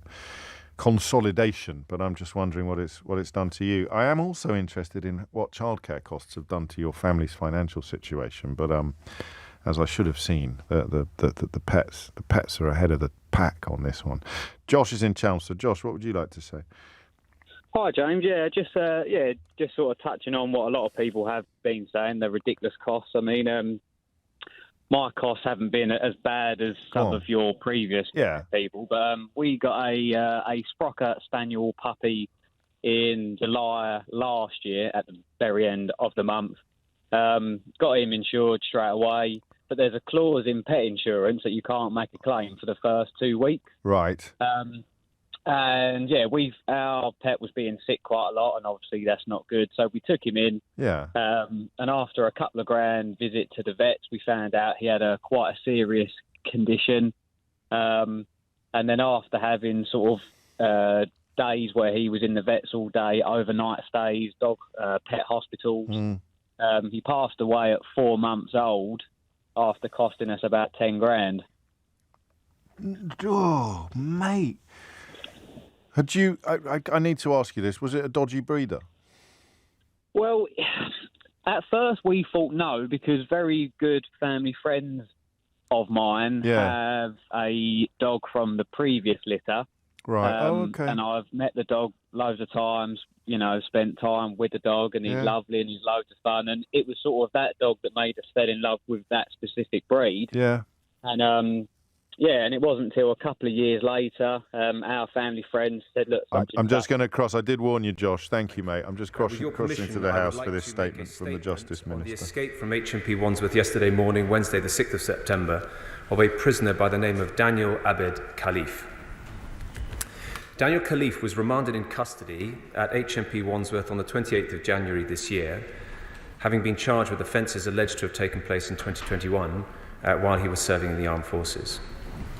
As you, Madam Deputy Speaker, have already indicated, the House will understand that while there is a live criminal investigation in progress, there are limits on what I can properly say. Daniel Khalif will be caught in due course and will face a trial. Nothing should be said in this House or elsewhere that might prejudice those proceedings. So let me assist the House with what I can say. At approximately 7:30 yesterday morning, a vehicle which had made a delivery to the prison's kitchen left HMP Wandsworth. Shortly afterwards, local contingency plans for an unaccounted prisoner were activated, and in line with standard procedure, the police were informed. The prison was put into a state of lockdown while staff attempted to determine Daniel Khalif's whereabouts. The vehicle was stopped and searched by police after the alert was raised. Strapping was found underneath the vehicle, which appeared to indicate that Daniel Khalif may have held onto the underside of it in order to escape. The search is underway. His Majesty's Prison and Probation Service are giving every assistance to the Metropolitan Police's operation to recapture Daniel Khalif and return him to custody. As has been made clear by the Metropolitan Police, there is no reason to believe he poses a threat to the wider public. Yesterday, when I was first briefed on this grave security breach, I spoke to the Governor of HMP Wandsworth and senior HMPPS leaders to establish what was known about the escape and seek assurances about the immediate measures being taken to ensure the security of the prison. I made clear then, and I reiterate now, that no stone must be left unturned in getting to the bottom of what happened. Who was on duty that morning? In what roles? Ranging from the kitchen to the prison gate.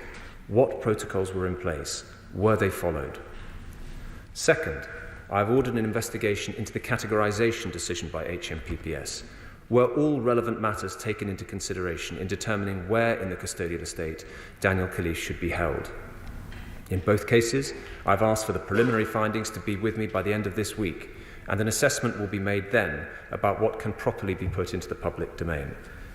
I have also decided there will need to be an additional independent investigation into this incident, and that will take place in due course. I want to turn, Madam Deputy Speaker, to the wider prisoner cohort held by HMPPS. In light of these events, I've ordered 2 urgent reviews. First, into the placement and categorisation of everyone held in HMP Wandsworth, and second, into the location of all those in the custodial estate charged with terrorism offences. Let me turn now to the issue of prison security. As the House will no doubt be aware, escapes from prison are extremely rare, and the numbers have declined substantially in the last 10 to 15 years. This has been due in considerable part to sustained investment in improved physical and intelligence security. That includes investment of £100 million in the period since 2019 on measures such as enhanced gate security with X-ray body scanners, which has driven up the fines of drugs, weapons and other contraband, including tools that could be used to aid in escape from prison. HMPPS has also enhanced intelligence and anti-corruption operations in prison, working more closely than ever with partners including the intelligence agencies. This has involved productive initiatives such as setting up the joint counter-terrorism, prisons and probation hub. Madam Deputy Speaker, Daniel Khalif will be found and he will be made to face justice. I commend the statement to the House. Shadow Secretary of State, Shabana Mahmood. Thank you very much, Madam Deputy Speaker, and I thank the Secretary of State for advance sight of his statement, and I would like to reiterate our support for the police and all of those who are involved in the search to recapture Daniel Khalife, and I very much hope that that search will be brought to a swift and successful conclusion so that the rest of the legal process may take place. Madam Deputy Speaker, this is an extremely serious matter, and it has highlighted catastrophic and multiple failures, not just in respect of this case, but of our wider criminal justice system. It simply beggars belief that a man being held on suspected terror charges was able to escape a prison by clinging to the bottom of a food delivery van.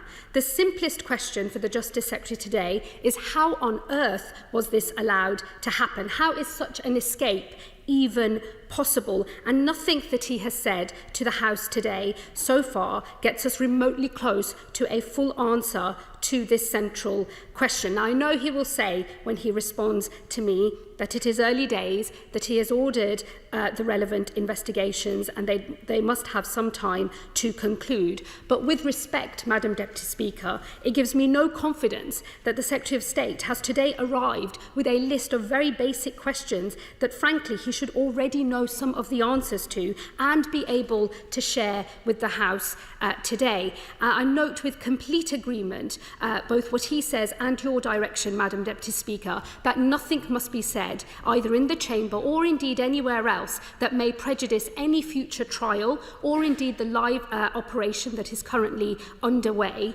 But the circumstances and the facts of the escape itself are a separate matter that it is of legitimate and urgent concern to this House and also to the wider public, and that is separate from the nature of any and all charges that will form the basis of future trials or other investigations. And really, the Justice Secretary does need to give much fuller answers to the House today rather than a list of his own questions. And so on the circumstances of the escape itself, can he at least tell the House when he responds how many staff were on duty at Wandsworth Prison yesterday? Is he confident, and can he tell us that all of the relevant searches were done, and where there are failures, perhaps the number of protocols that he is concerned may have been breached? Will his investigations assess the quality of the training and the experience of prison staff at HMP Wandsworth? And will he be bringing in any additional expertise to assist with those matters whilst he is getting on top of the facts himself? In respect of the categorisation of this particular prisoner, Madam Deputy Speaker, why was a suspected terror offender held at a Category B jail whilst on remand, despite many other suspected and indeed convicted terrorists being held in the high security estate? Why was Daniel Khalife moved from Belmarsh to Wandsworth? And can he at least tell us whether a risk assessment before any such move took place was undertaken? That is at least a yes or a no answer. Can you tell us how many similar suspects are in Category B or indeed HMP Wandsworth, and what is the timescale for such an assessment? In relation to the two urgent reviews, may I say to him, with respect, it should be a relatively short exercise to get across the detail and indeed the total number of the current prison population at Wandsworth. And the fact that the Justice Secretary hasn't come to the House with even that small amount of detail, I think, I do have to say, Madam Deputy Speaker, is unacceptable. On the issue of the location of all of those charged with terror offences, can you tell us the total number of the individuals that are being considered in this category as of today across the whole of the prison estate? When will that urgent review of those numbers, and I hope he can share the total number, when will that urgent review take place? And I accept he cannot share any details, but does he know the number of individuals that might be of concern and who may need to be moved to a different location given the events of yesterday? On the broader investigation, Madam Deputy Speaker, I note the Secretary of State has ordered a fuller investigation. Can he say anything today in his response to me in relation to the terms of reference for such an investigation? What does he envisage for the timescale for that longer, fuller investigation? And on the matter of independence, can he give us some reassurance as to whether he will make sure that it won't be a case of him and others who are responsible ultimately for this failure marking their own homework? What consideration is he given to the independence and the identity of who might be carrying out that investigation for him? Madam Deputy Speaker, the developments of the last 24 hours have shown us yet another example of the Conservative mismanagement, which has meant that they are unable to run vast swathes of the public realm, whether it be schools threatening our children's education and their learning, or now with a terror suspect on the loose. Ultimately, one of the main functions of government is to keep its citizens safe. And on his watch, Madam Deputy Speaker, courts are in crisis, probation is in crisis, the CPS is in crisis, and prisons are in crisis. So finally, when will the Secretary of State get a grip?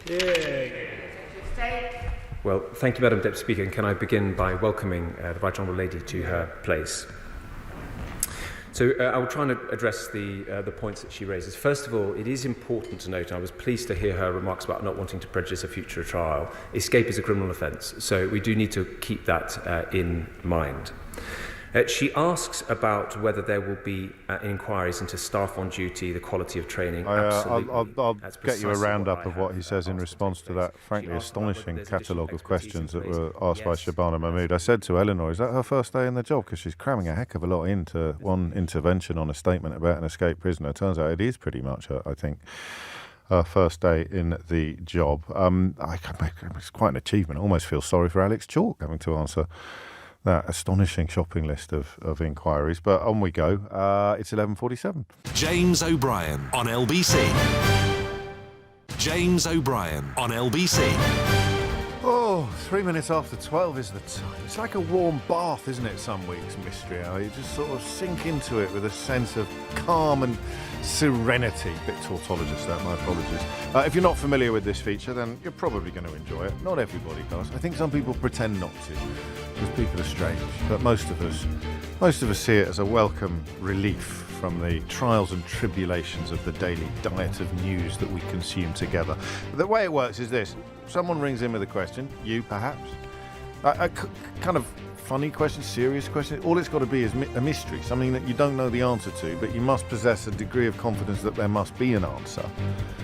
And someone else will then ring in with the answer. And from that relatively simple premise, magic often springs.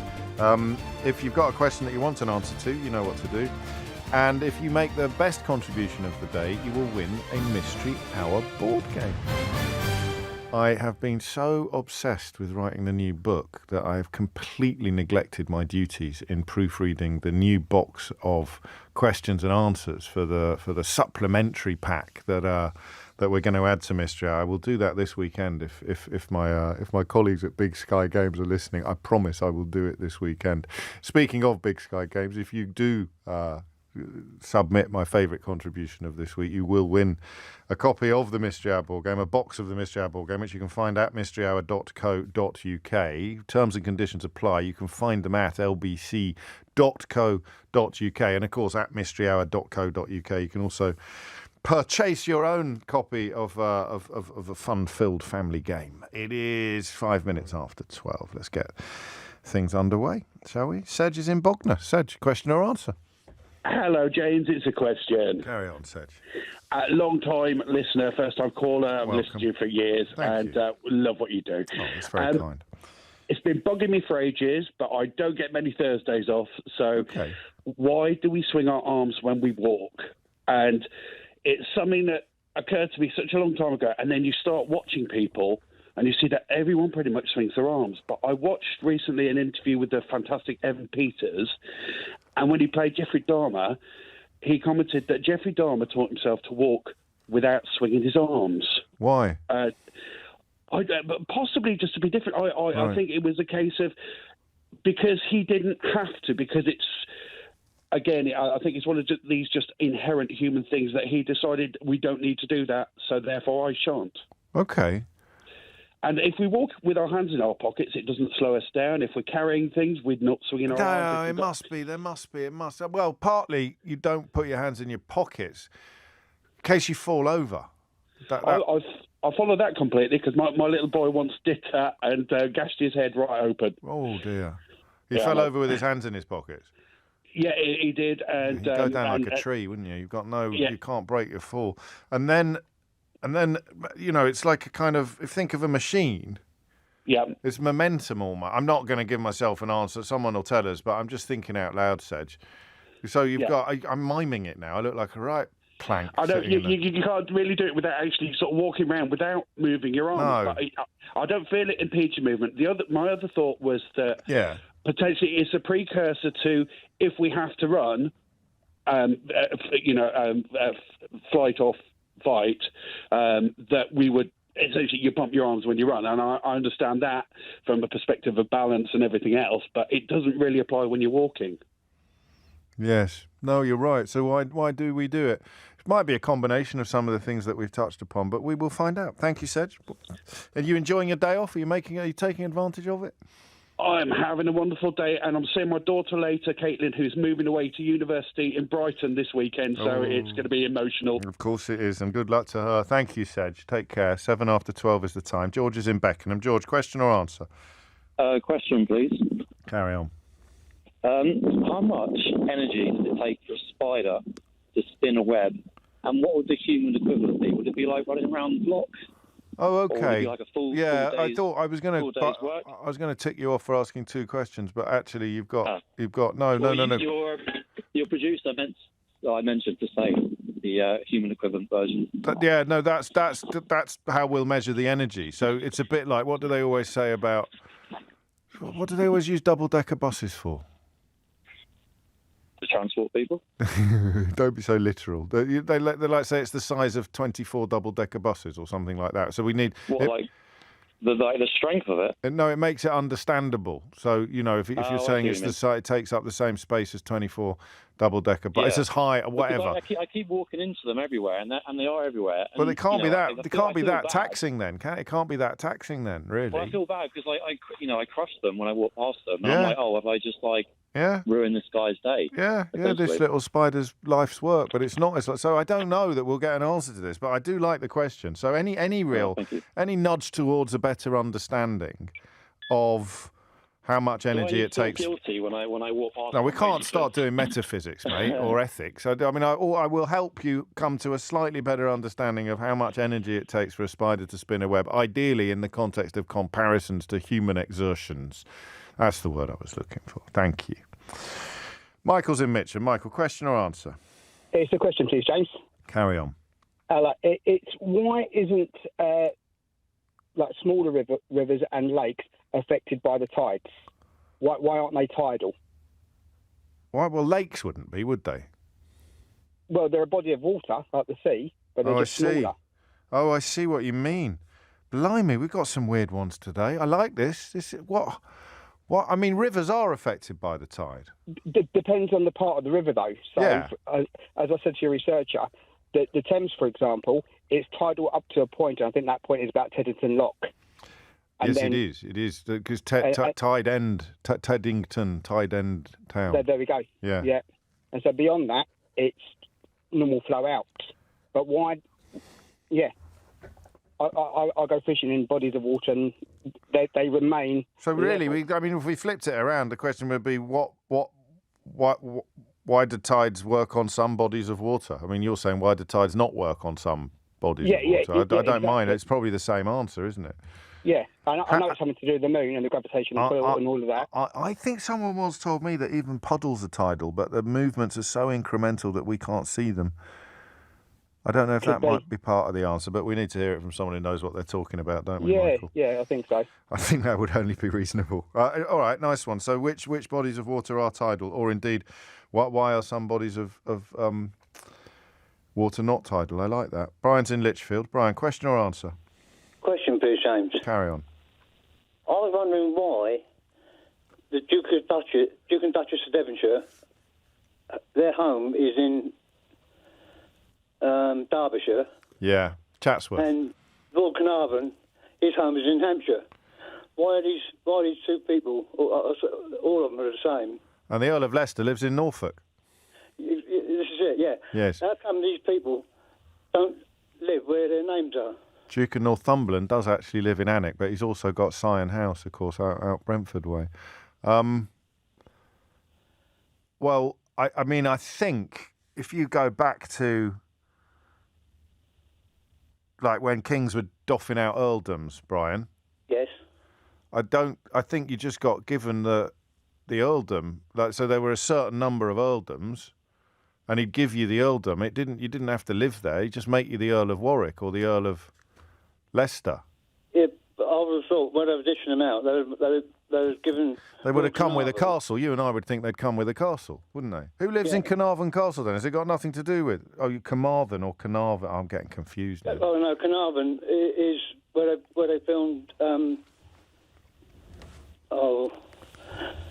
Upstairs, downstairs. Downton Abbey.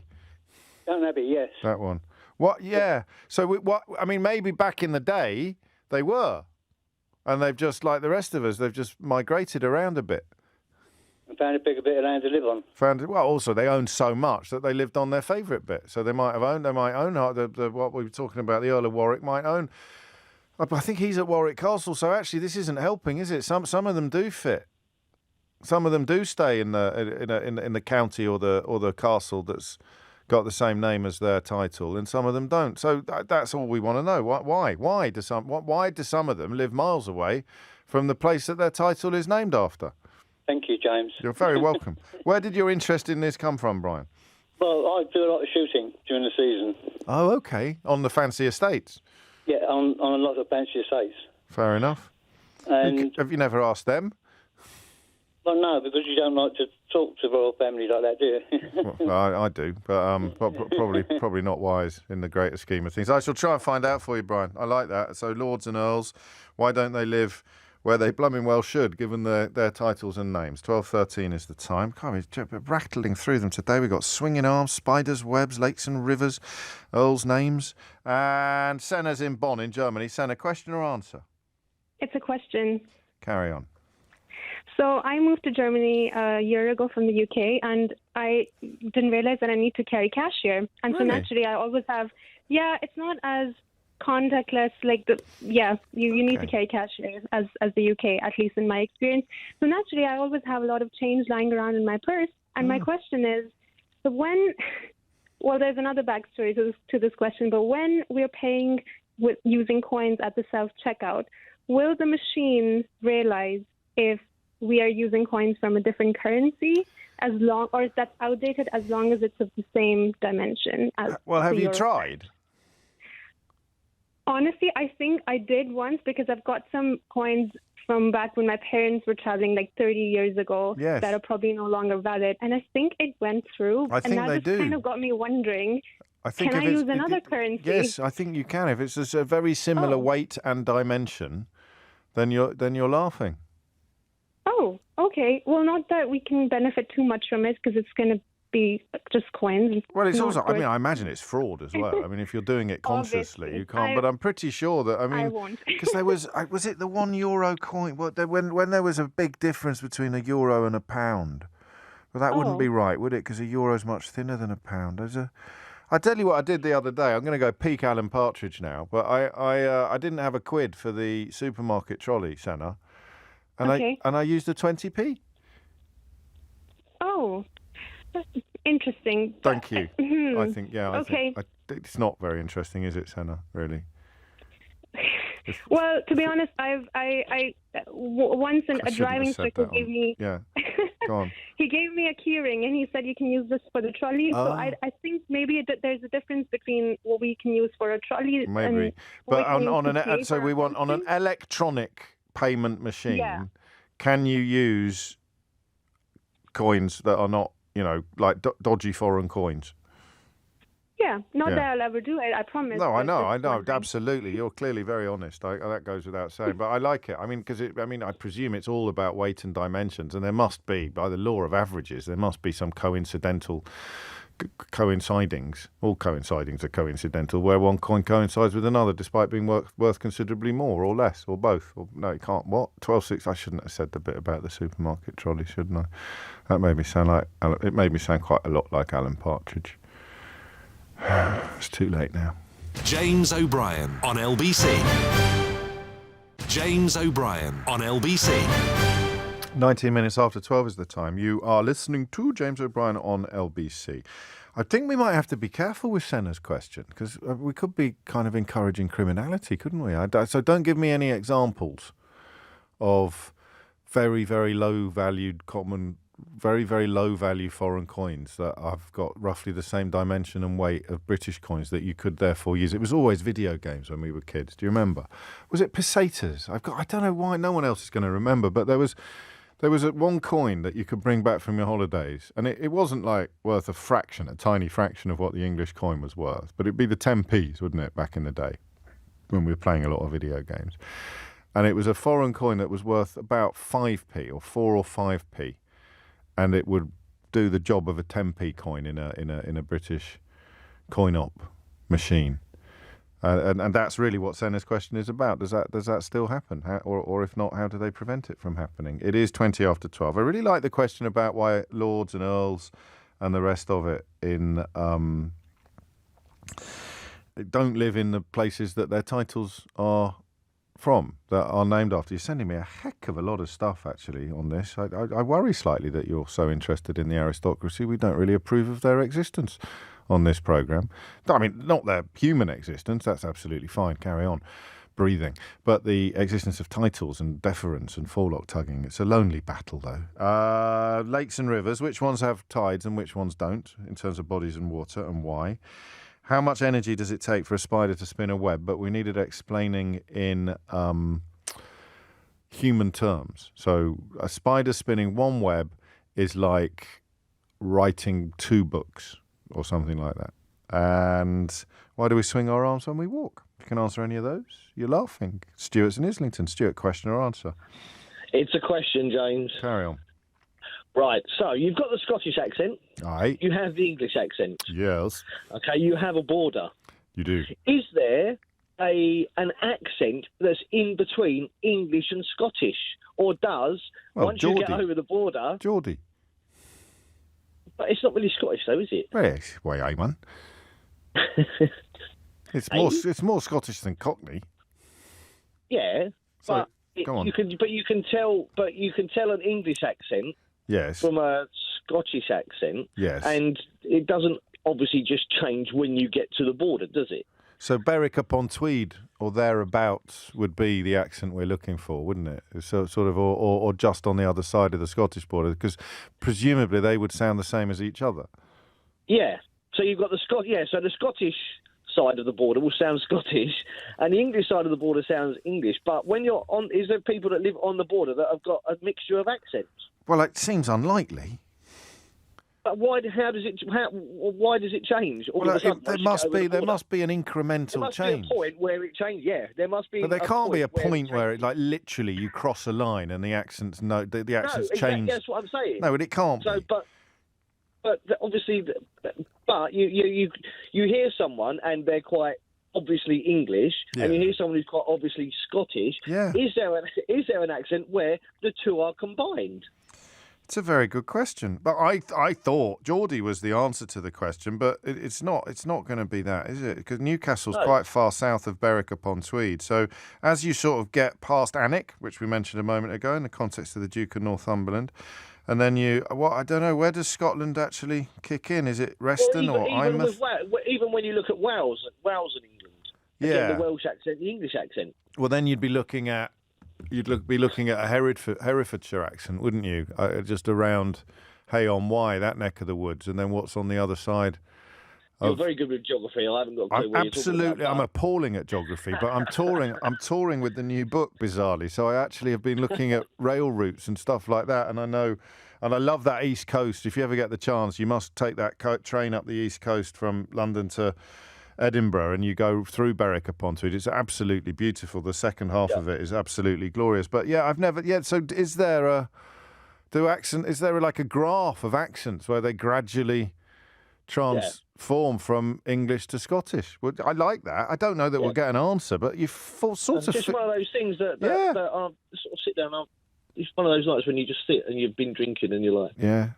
You like feel there should be. Well, we need someone with a very typical strong Berwick upon Tweed accent to ring in, even whether they know the answer or not. Then you and I can listen to it. Carlisle, probably. Colin in Hastings said Carlisle might do the job even better, and then you and me can decide whether or not we think that sounds like a mixture of English and Scottish, because they might not even know.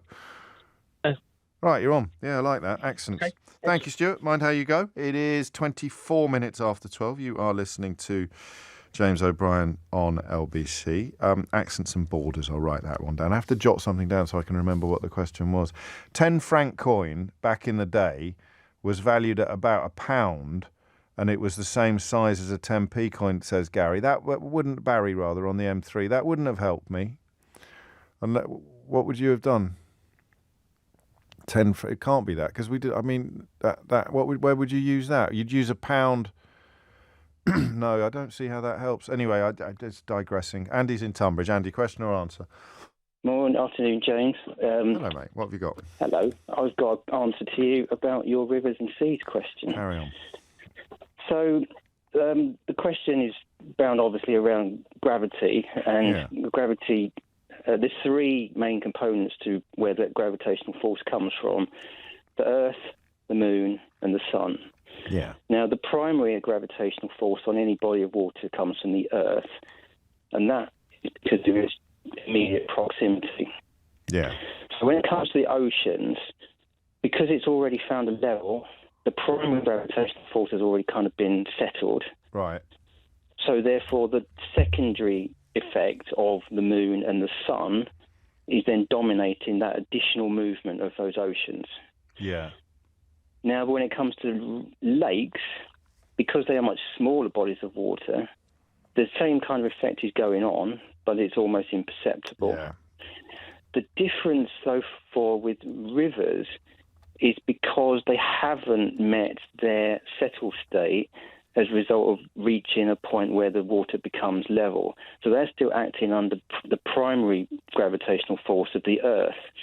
So what the river is trying to do, because it's like your rain falls generally on higher ground and starts to work its way down on land to find its own level. So the dominant gravitational force is driven by its desire to get to a point where the water settles. So Teddington is the point at which the force of the water coming downstream meets the water potentially coming upstream, and that's where the tides stop affecting the river. Yes. So within the tidal Thames, the bed level of the Thames is essentially lower than sea level, up to the point where it meets a point on the land where the water level is higher than the sea level. So that's why the tide egresses into the Thames up to Teddington Lock. And then it's met by the gravitational force of the rainwater that is coming from the land and finding its way to meet that flat surface, or predominantly flat surface at the sea. But the effect of the moon and sun is so minimal on the river because of the dominance of it actually trying to find its way to a lower point. And so obviously, because you've got a cubic meter of water weighs a metric ton, it will, because of that mass, it's trying to drive itself downhill, and obviously that's why. No, I got it. So everything has got, even a puddle would have a tide, but it would just be too tiny for you to see. Yeah, because gravity is actually fairly weak force anyway. Of course. No, I like it. Qualifications?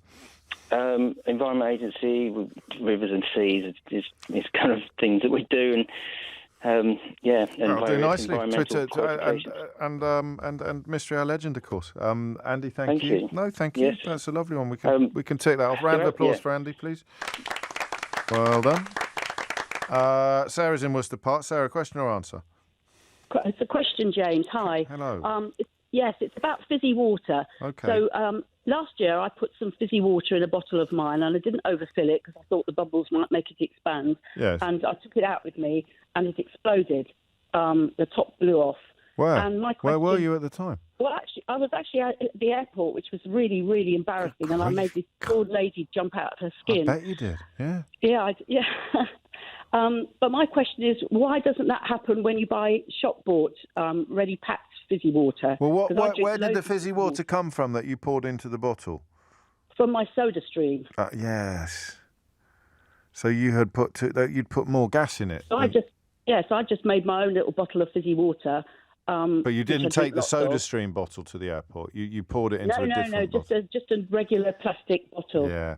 So what you did was put more gas in your fizzy water than you would get in a shop-bought drink. Oh, I don't think so. No, you definitely did. I definitely don't think I did. Definitely did. No. Definitely. There's no other, but I've eliminated it. I have eliminated all other possibilities, and what I am left with, however unlikely, must be the truth. I think there must be another explanation that is out there, James. What do you think it is? That's better than mine. What have you got? Hello? I'm waiting for your explanation that's better than mine. No, I don't have an explanation. That's why I'm on. Well, I know, and I think you're being quite dismissive of my explanation. It must. I mean, what else could it possibly be?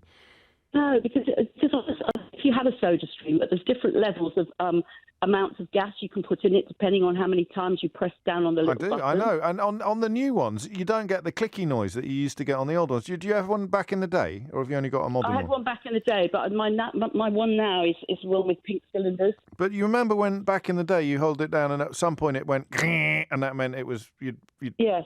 But you don't have that now. It's like limitless. Yeah, but I generally. Yeah, I only usually press twice, though. But I reckon on that day, I reckon you overfizzed it.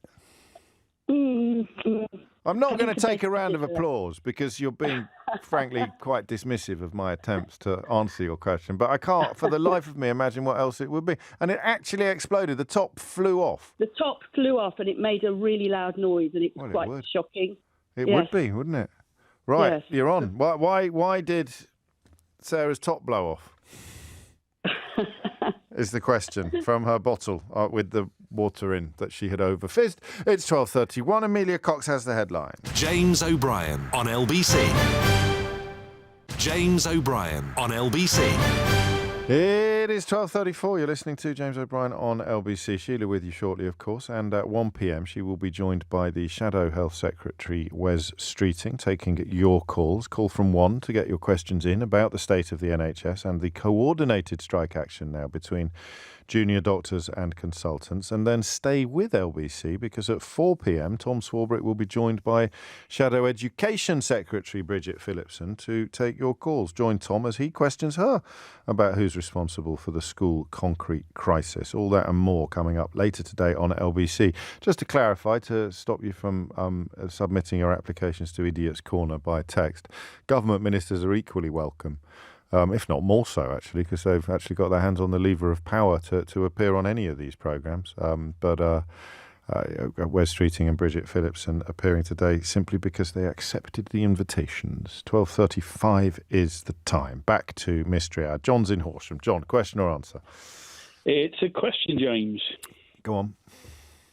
Right, OK. So I was watching the late, great Ray Liotta the other day in a fantastic film. I know it's such a sad, so sad it is. It was him and Joe Pesci, and Joe Pesci fires a gun with a silencer, and of course you hear that. Now I don't know if that's how it sounds in real life, but I want to know how a silencer works, because when you think of the dynamics of a gun, the hammer hits the back of the bullet, which is at the back of the gun. So surely the explosion should be heard there. No. Bizarrely, go on. You are the Obi-Wan of the radio. I know this one. I don't know whether we've had it before or whether I have inquired into it for similar reasons to you.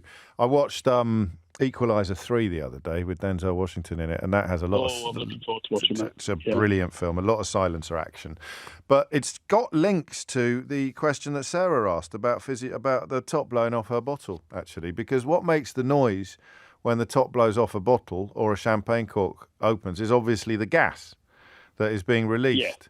And what a silence... that's what reloads a self-loading gun, doesn't it? The gas. Yes, but that's different gas. That's different gas. This is the gas that is propelling the bullet up the barrel. So when, the gas that is released upon ignition, and then it shoots out the end of the barrel and makes a massive noise. But if you think of a silencer is thicker than a barrel. So it's got a broader diameter. You see what I mean? So you screw it on the end and it's wider than the barrel, and that is full of, I think, and this I might get wrong, but I think the word is baffle. I think it's full of baffle, and the barrel of the silencer is perforated, so it's got a lot of holes in it, and the baffle absorbs the gas. So the gas that's making its way up the barrel moves into the second barrel, i.e. the silencer, and the gas dissipates into the wadding or the baffle that is behind the holes in the silencer, so that by the time the bullet gets to the end of the silencer, the amount of gas that is going to pop out the end is significantly reduced. Ergo, you don't get a big bang, you get a little fut. I mean, I do wonder if sometimes it's just the movies, but do they really even sound like that when they go off in real life? I don't think they're as effective as they're described or portrayed in movies, but they are effective. Well, I'd tell you what, you've answered funny enough, as you said that about silencers, I started looking up silencers, and yes, they do all seem to have perforated holes around. Has it got the name? Is it baffle? Is it called baffle? Can you see baffle there?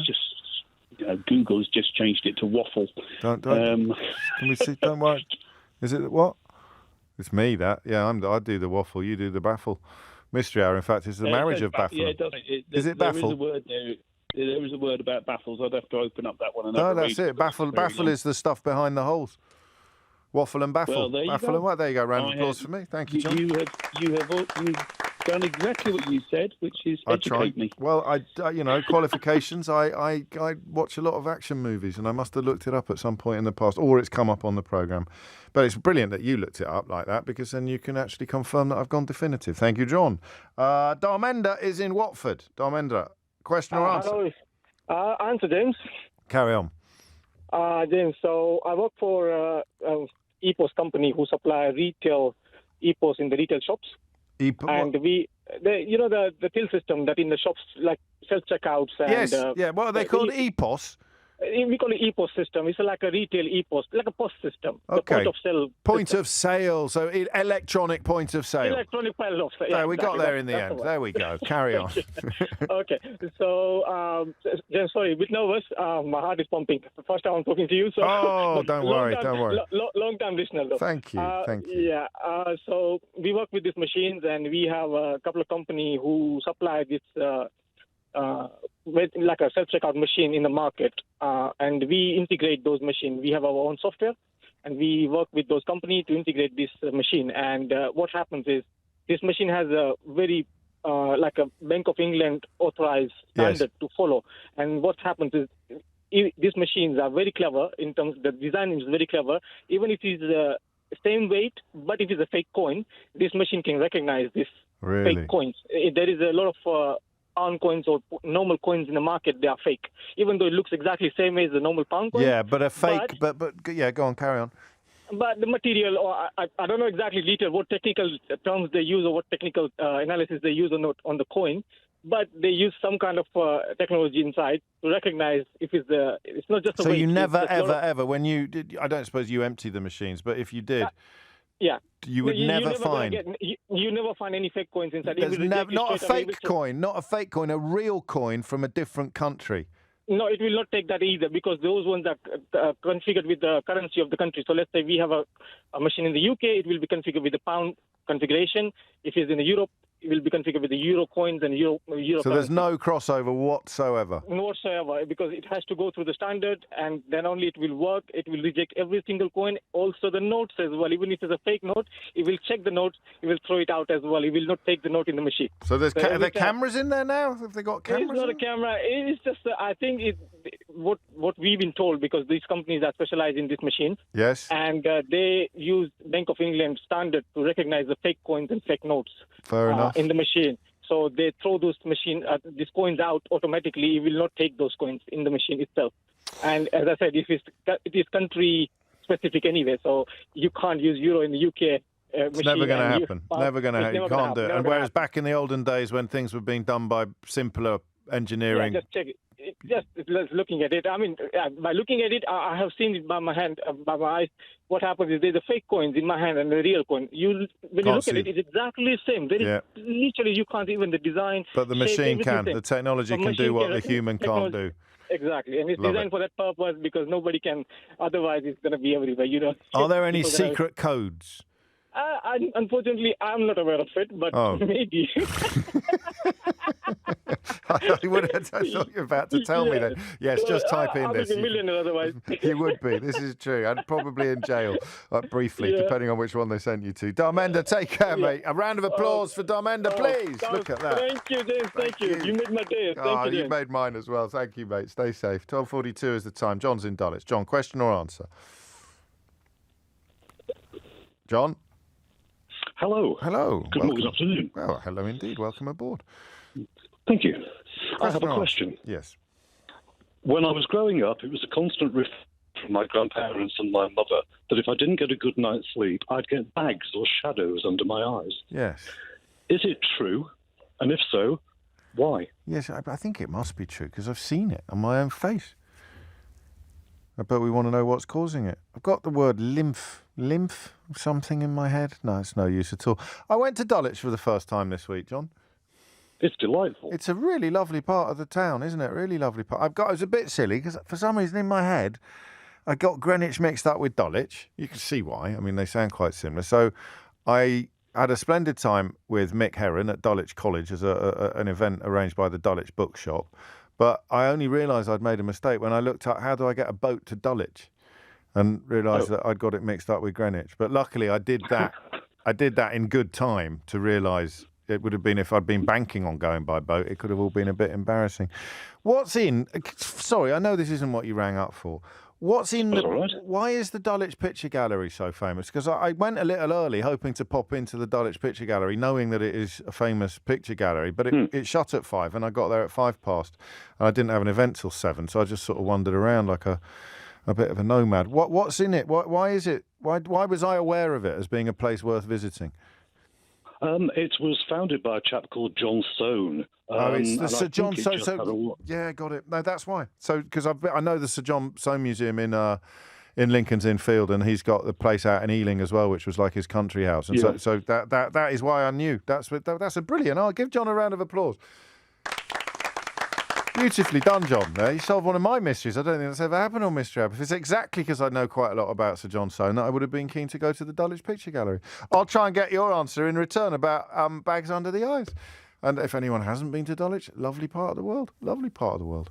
It's coming up to 1:45. You're listening to James O'Brien on LBC. Dulwich College, which was attended, of course, by that unremovable skid mark on the underpants of British politics, but also Raymond Chandler went there, I think possibly at the same time as P.G. Wodehouse, which for literature fans is a bit of a kind of charming coincidence, isn't it? The time now is 12:45.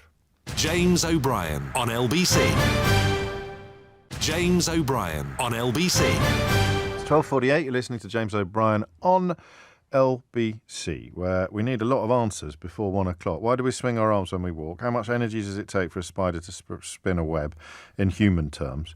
Why do all the earls and lords not live in the place that their titles are named after? Done that. Is there a point at which the English accent turns into the Scottish accent, or the Scottish accent turns into the English accent? Why, when Sarah Chance preferred water, I didn't ask what type of bottle it was, so that may be it, but I don't see why it would be. Anyway, why, when she put her SodaStream water in a different bottle, did the top blow off at the airport? And I've done the silencers one. I did that quite well. And why do our eyes go baggy? Baggy eyes. Jill's in Southend. Jill, question or answer? It's a question, please. There's 2 calls from Southend today. Carry on. No. Yes, it's a question about pigeons. Oh, I know quite a lot about pigeons. Carry on. Oh, yes. righto then. Well, yes. You might know this. I do, mate. Well. It's why do pigeons congregate on some roofs and not on others? So you'll see them, they'll all be on one side of, say, a semi-detached property, but not gravitate to the other side. Oh. And it's quite often older people's properties, I've noticed. So I thought it could be heat rising or something like that, but it happens in the summer too. So I just wondered, how have you established the age of the residents of the home upon which the pigeons appear more likely to roost?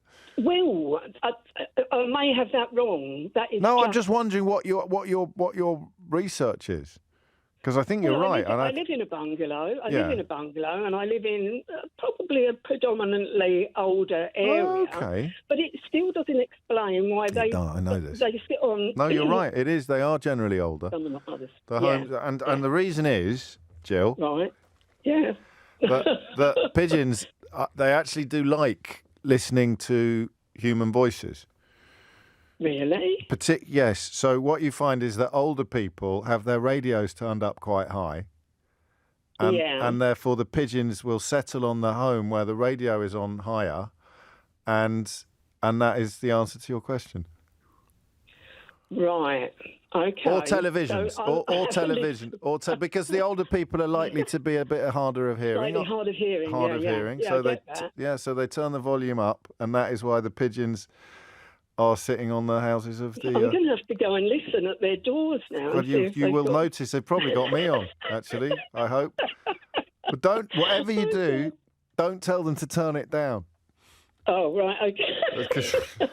I don't know if this is true, Jill. I don't think I can take a round of applause for this one. Can I, really? It sounds unlikely. Well, it could be, but I'm sure there are younger people in the mix here. There must be. Perhaps they've got their sort of boom boxes on. Could be that, yeah. It could be. I shall put it. How do pigeons choose what houses to sit on? Yes. Thank you. It's been plaguing me a lot of time. It's plaguing me now, Jill. I tell you what, if it's the radios, I'll give you the money myself. Okay, well, how long have we got? We've only got 7 minutes. Come on, for Jill, please. Why? She's got a good point. Where pigeons only settle on half a house, half a building. Why? What is it? Is it the sun? Where they're facing one way or another? Why are they doing it? If it's the radios, I'll eat my hat. Mikey's in London Thorpe in Lincolnshire. Mikey, question or answer? It's an answer, James. Okay, is it the pigeons? It's not, unfortunately. I wish it was. Go on then. What have you got? It's in regards to the and the accent change. Yes. So I lived in Berwick upon about 18 months, and the accent there, it's genuinely like a hybrid between like a Geordie accent and the accent in Edinburgh, which is like the sort of the slightly posh. The refined Scottish accent, as it were. Yeah, absolutely. So their accent is a full hybrid between the two of those. If you then said to someone from Berwick that their accent was Scottish or Geordie, they would not like that very much. So because they know they're conscious of it. And I think that Carlisle, where you haven't lived, judging from my inbox, Carlisle may be an even better example of what you're describing.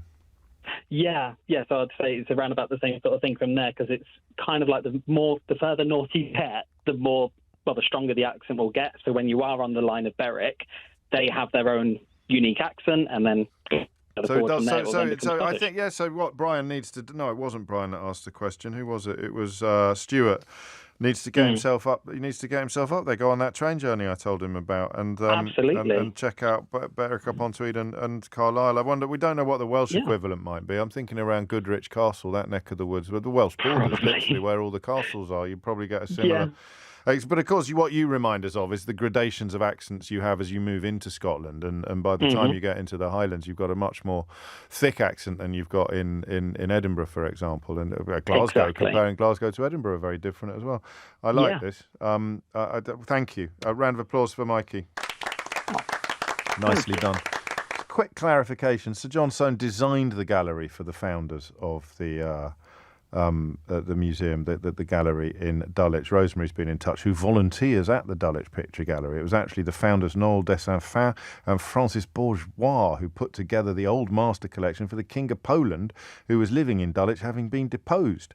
And they were left with the collection on their hands, subsequently housed in the Soane building, the first purpose-built public art gallery. Rosemary, I know it's a must-visit, but you shut at 5 and I got there at 5 past. I took a punt that it would be open until 6. Keith's in Glasgow. Keith, question or answer? Hello, James. Nice to talk to you. It's a half an answer, I'm afraid. I'll take that. That's better than none. It's better than none. That's better than none. A couple of weeks ago, you interviewed... what's his name now? It's just dropped out of my head. Don't worry. What was he? Chris Bryant. Yes, that's Chris right. Bryant, yeah. The Labour guy. Yeah. Pushing his book. He's a minister now. Conduct. They've promoted him. Well, I tell you what, you appear on this programme and you get promoted a fortnight later. Oh, well, I'll look forward to that. I'll ring you back in a fortnight. Carry on. Anyway, his book, Code of Conduct, and I accidentally went onto the main audiobook site and bought the wrong book. Oh. Called Entitled. Right. And it's a fascinating book, if not a little bit difficult. Go on. And it details all the nobility from sort of the Norman conquest to the present day. Gosh. And the answer to the main answer to your question is all of these entitles have about half a dozen different titles. So he might be the Duke of Norfolk living in Leicester, but he's also going to be half a dozen other titles. Yeah. And that's why they don't because they've been collecting them like top trumps or Pokemons, and so that's right. So there's no real requirement. So they go by the name of the biggest, which would be the Earl of Watset, but they might also be the Duke of so and so. That's right. Because as they die, some of them get passed on. That's depending correct. What kind of period you look it is. at when the late Queen passed away, they were divvying them up like nobody's business, weren't they? Among all her various progeny. I like that. So why is it only half an answer? Because it won't actually account for every single one of them. Because I don't know the full story, because I read the book, but I can't remember what it said. And did you get around to getting Chris Bryant's book, or were you too engrossed by the one you bought by accident? I did listen to the one I bought by accident, and I haven't listened to the new one. And good news for you. Yes. I pre-ordered yours for the 2nd of November. What, on the audio book? That we can't mention, the website we can't mention. No, you can if you want, but is it the audio book that you've ordered? Audible.com. Audible.com, because I am literally going from here today to the studio to record the 2nd, 3rd. So you'll be able to. I wish there was some way I could slip in a Keith, but I can't. I did come to a book signing in Glasgow last year. Oh, that was an enjoyable one.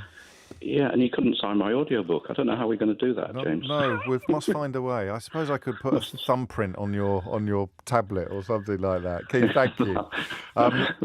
Big round of applause. It's a good answer. That we liked it a lot. Thank you, Keith. I think I'm back in Glasgow soon, actually, or certainly nearby. Squeeze in Suzanne, who's in Northwich. Suzanne, question or answer? It's an answer. Carry on. It's a geeky answer. It's the spider's webs. Yes.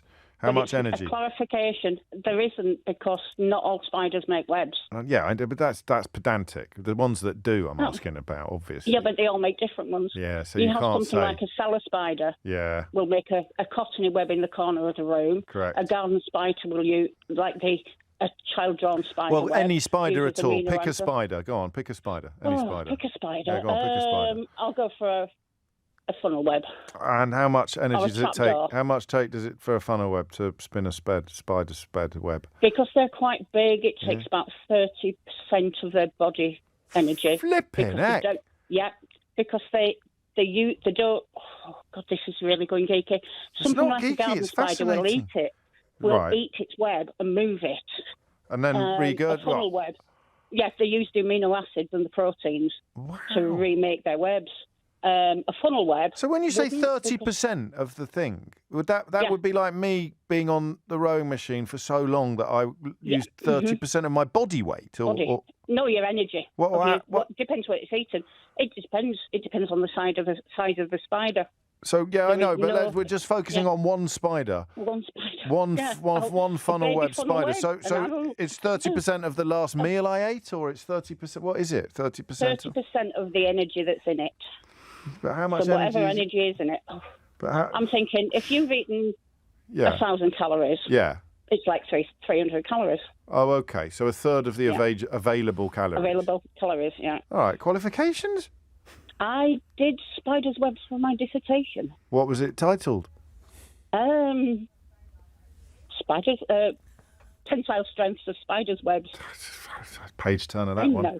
That's a page turner, isn't it, Suzanne? It's boring. I'm a geek. Well, you're not a geek. Stop saying that. You're an expert. Have a round of applause and have a board game as well, because that was actually my favourite contribution of the day. Maybe that's why, when you see a horrible spider, well, I think horrible anyway, a spider in the crevice of your ceiling for 4 days, and then you come home from work one day and it's gone. Yeah. Maybe it was just resting. Knackered. After some webbing. Yeah, seriously, after a hardcore webbing session. They just sit there, don't they, for days and nights. That's exactly what it is, unless it's dead, of course. No. If you missed any of today's show, you can listen back. Do you not like spiders? When they're thin and spindly, I'm fine, but there was big fat ones. There was one so horrible in my flat recently. Yeah. I got my downstairs neighbour's 10-year-old child to get rid of it for me. Fantastic. Did you slip him a shilling? It was a little girl, actually. She was marvellous. She was marvellous, yeah. If you missed any of today's show, you can listen back on Catch Up on Global Player, where you can also rewind live radio, all LBC shows to catch up on, as well as all the latest news from LBC. So do rewind live radio on Global Player. Download for free from your app store or head to globalplayer.com. Tom Swarbrick with you at 4, joined, remember, by Bridget Phillipson. But first it's time for Sheila Fogarty, joined, of course, by Wes Streeting. James O'Brien on LBC.